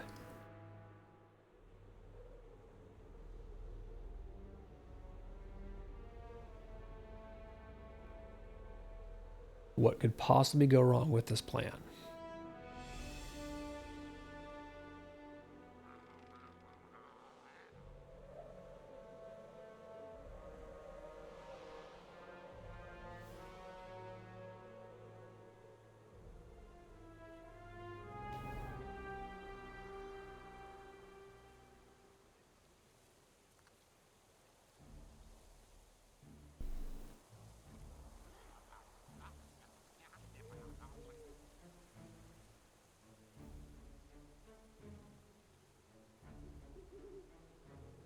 And so far, the little goblin's doing all right. You know, he's talking the orcs into leaving. But the hobgoblin is sticking around.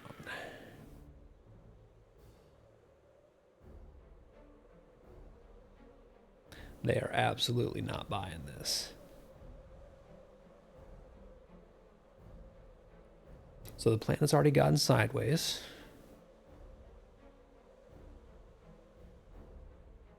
That's not the password. Cool breeze in the mountains is not our password. Try again, Glurkub.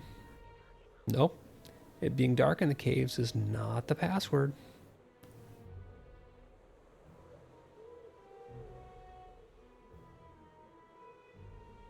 Nope, nothing about the castle and its sturdy walls. This dude is just fishing here.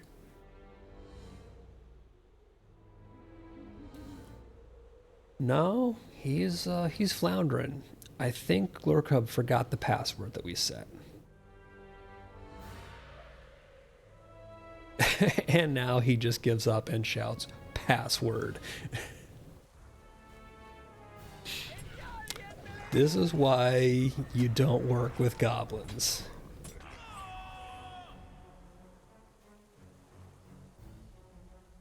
I'm sorry, I forgot the password.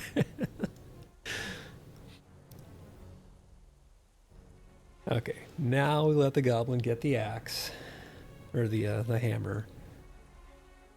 I don't know why we don't take it. We let the goblin take it. Like, that's a little weird, but okay. But we have the mithril hammer. Gorgar no longer has it.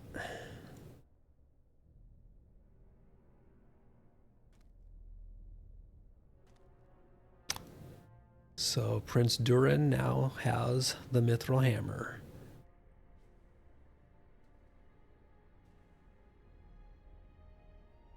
Yeah, Gorgar is gonna be pissed when he gets back and finds out his hammer's gone.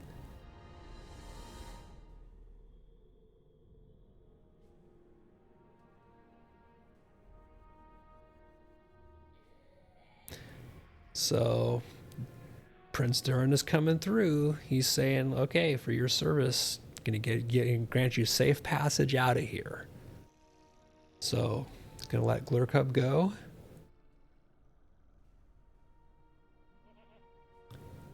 And after all of the twists and turns, His original plan of trying to get the heck out of the orc army finally is actually happening.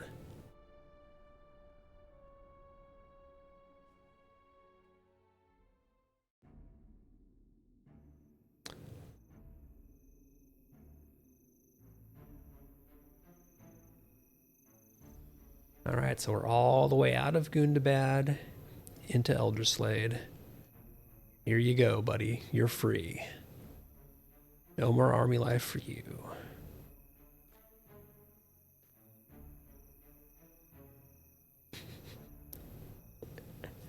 Yeah, I don't blame you for not wanting to see me or the Dwarf Prince ever again. Scamper away, little goblin dude. Scamper away.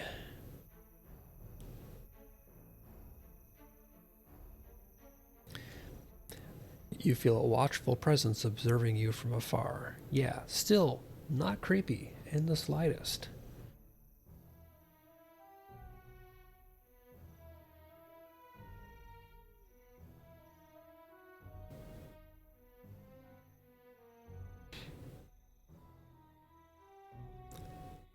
All right, that is done. Now, back into Gundabad we go. But Prince Durin has the mithril hammer.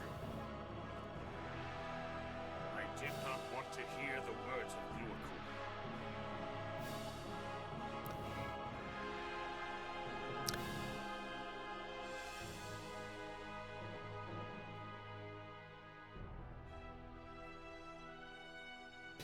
Luaku.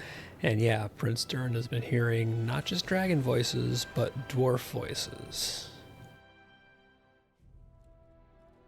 Okay, so that should be...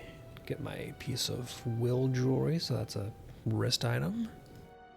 If Hrimil fears this hammer, I would see the chamber from where it came. Okay, so he wants to see where the hammer came from, so we're going to go back to the Pit of Stone Jaws and go back in the area where the shattered mosaic is.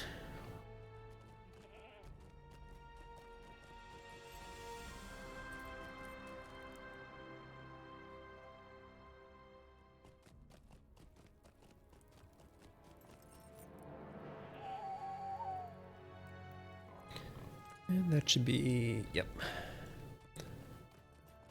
Up the road and down the way some.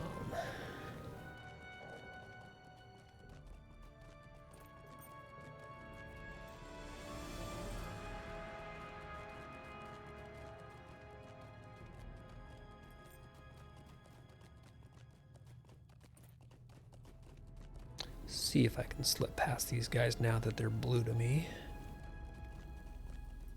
Yeah, almost.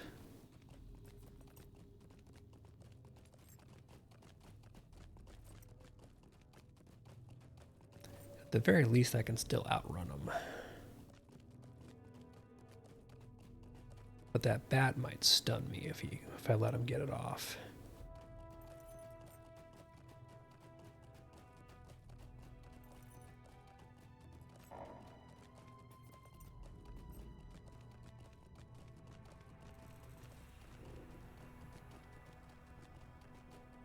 Right, nothing to see here.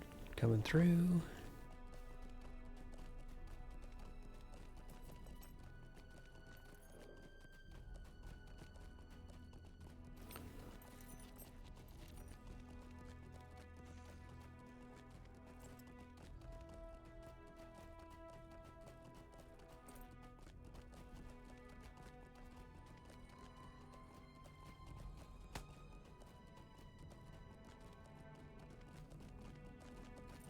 Right, almost at where I need to be.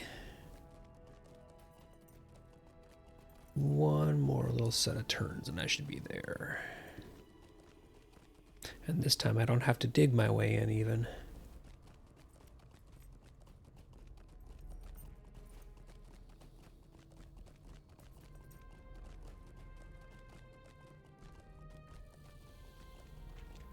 Alright, here we go. The door's all cleared of rubble and everything. I can just head straight in now.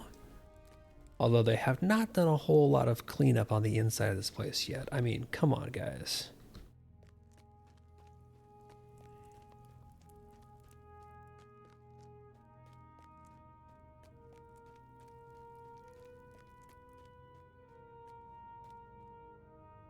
Okay, now we get to check in with all of them.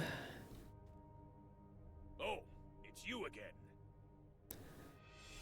Oh, Stolly, I swear, if you were not a quest NPC,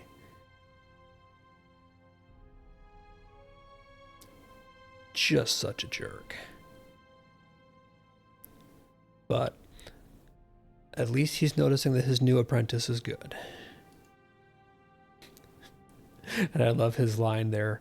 Somehow my new apprentice has come into a lot of colorful stones to repair the mosaic. Yeah.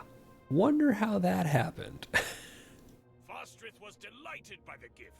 Thank you again for collecting those stones. Oh, Broen, you are such a sap. I love it. Ah, welcome back to Zul Mazar. Helped Broen collect the stones and pebbles. Yeah, we'll leave that one. It helped.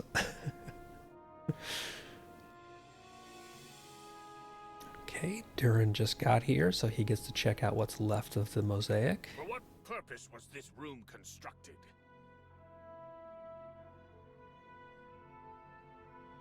Yeah, this is definitely not the work of Angerum. This is very dwarfy. You are 100% right, dude. Okay, so we need to talk to him and figure out the secrets of the chamber. This chamber will reveal its secrets to me. Together we will learn what secrets lie hidden within the walls of this chamber.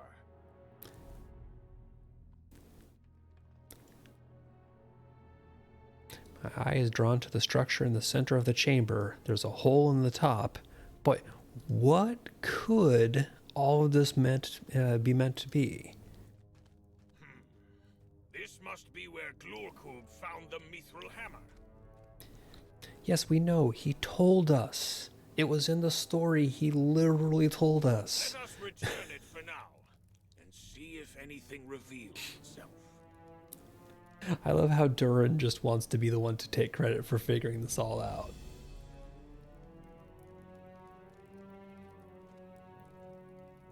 Nothing? I thought I heard a sound. There must be something else, my prince. If returning the hammer was sufficient, the goblin would have seen it. Ah, well spotted, Bosi.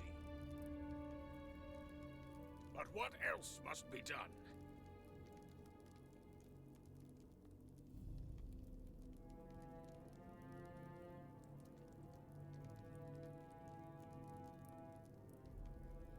Perhaps the mosaic must be intact. I suppose It's a distinct possibility. There is some enchantment here. All of this chamber seems to have been constructed with an actual purpose. Okay, so Stolly the Hewer wants to have a word, and Stolly is such a great jerk. Can this be anything but the work of the first crafter who made the dwarves? How else would the most renowned sculptor of his day, by which I mean me, come to this chamber at the time? I need not wait for Prince Durin's command. I will restore this mosaic to its original state, and no reward will be too great for the work at hand. Like, this dude is just a grade A heel. Come, Fostrith. You will help me assemble the mosaic.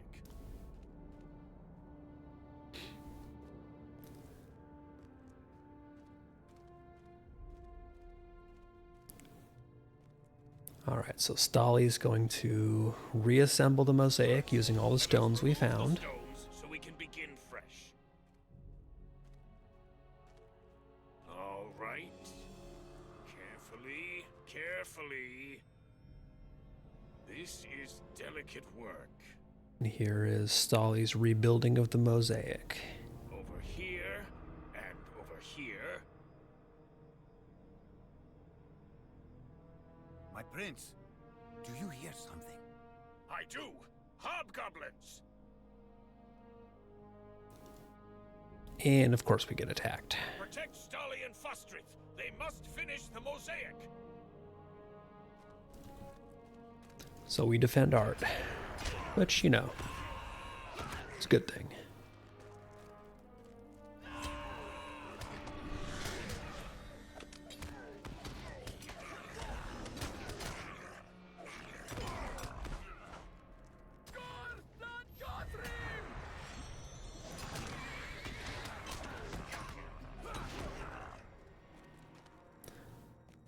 Okay, now we watch them finish the mosaic of a dwarf absolutely hammering somebody What a here. work of art. Behold, the death of Motsog the traitor, my prince. But nothing happens. Perhaps this was not the key. Are you certain the mosaic is complete, Stolly? Am I certain? Of course I am. How else could it look? Oh, Stolly, you are such a tool. Well, I wonder.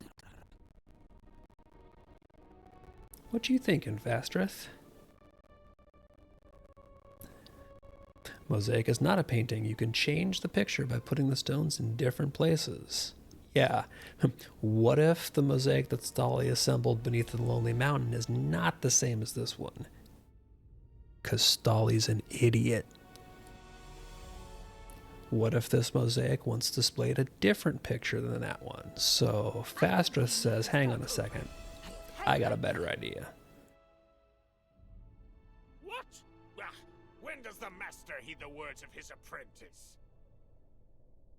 Well, you really should, Stolly, because you're an idiot. Commanded to do so by his prince, perhaps? And Prince Durin lays the smackdown.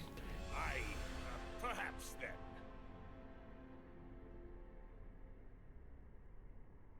We will clear the stones and begin anew. All right, now we get the mosaicing take 2. You see, we start like so. And then, a little more. Yes, this is coming along. I think I hear the hobgoblins return. And once again, we play a little bit of defense.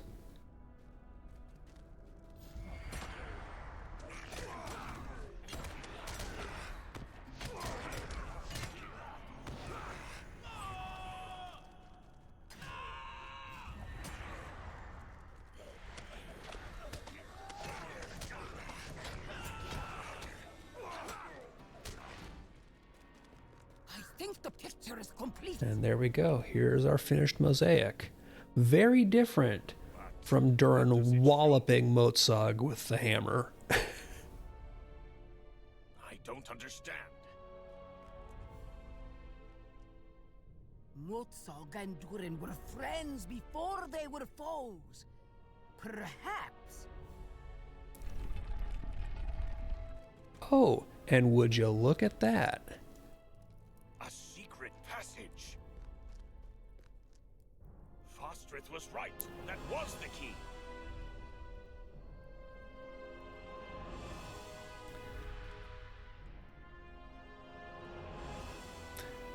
Yep, no simple mechanism that hid the trapdoor for all the years, but a spell that had 2 keys. The mosaic being done right and the mithril hammer. So now we go down.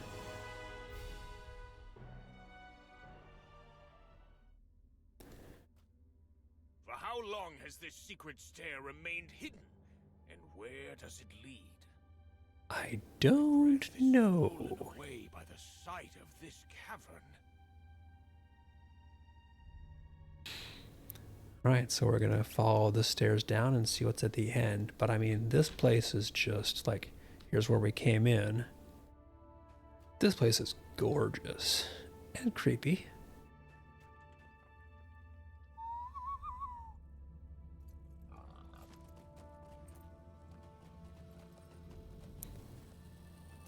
Again, so much of what they did in Gundabad is just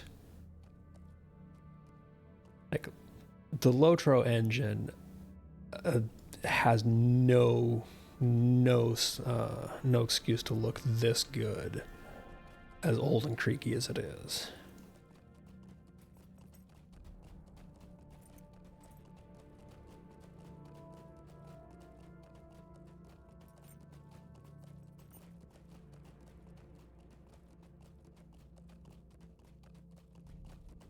Right, down and down we go.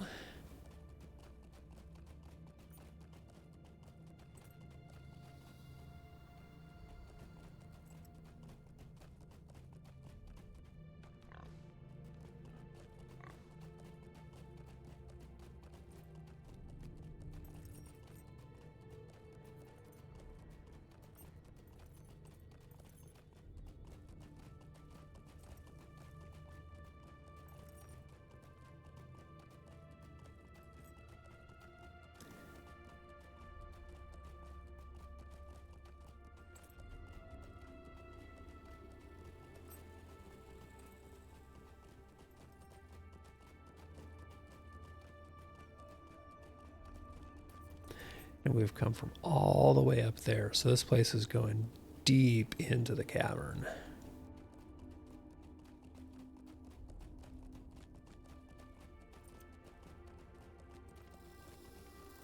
But interestingly, they left all of these like crystal lantern things to guide the way still. Hey Durin, I see you there. And what's up ahead? Actual carved stairs and architecture again. Somebody definitely put something down here intentionally.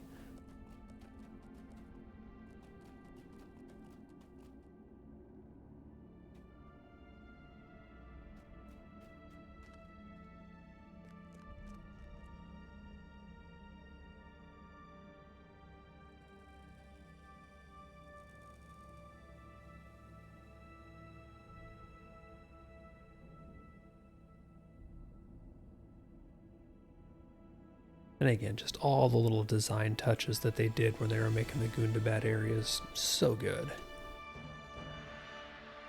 Creepy statue. What is this place?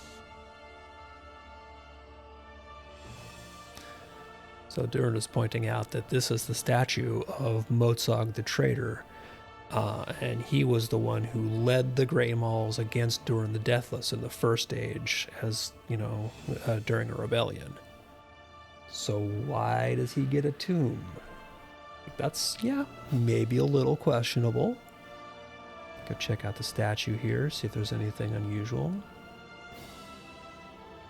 It's very detailed. Somebody crafted it with care. Not the kind of thing you do for a trader necessarily, right?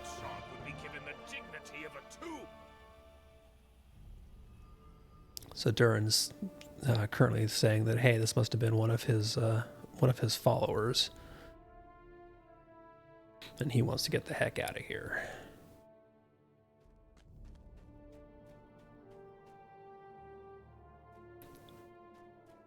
But then Durin gets surprised and, uh-oh, the statue's not a statue anymore.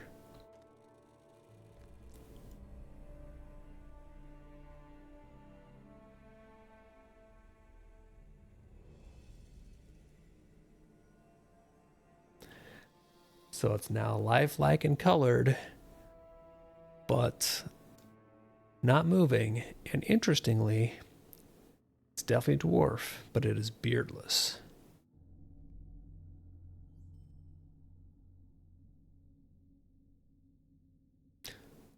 So our next quest is to talk to Durin and unravel the mystery of the long-forgotten chamber. But that is going to be something I do on another day, because it is almost 4 o'clock and I am hungry. It is long past time to get food. So that is what I'm going to do here. Let's go see who else is live that we can throw to. Who's on and playing?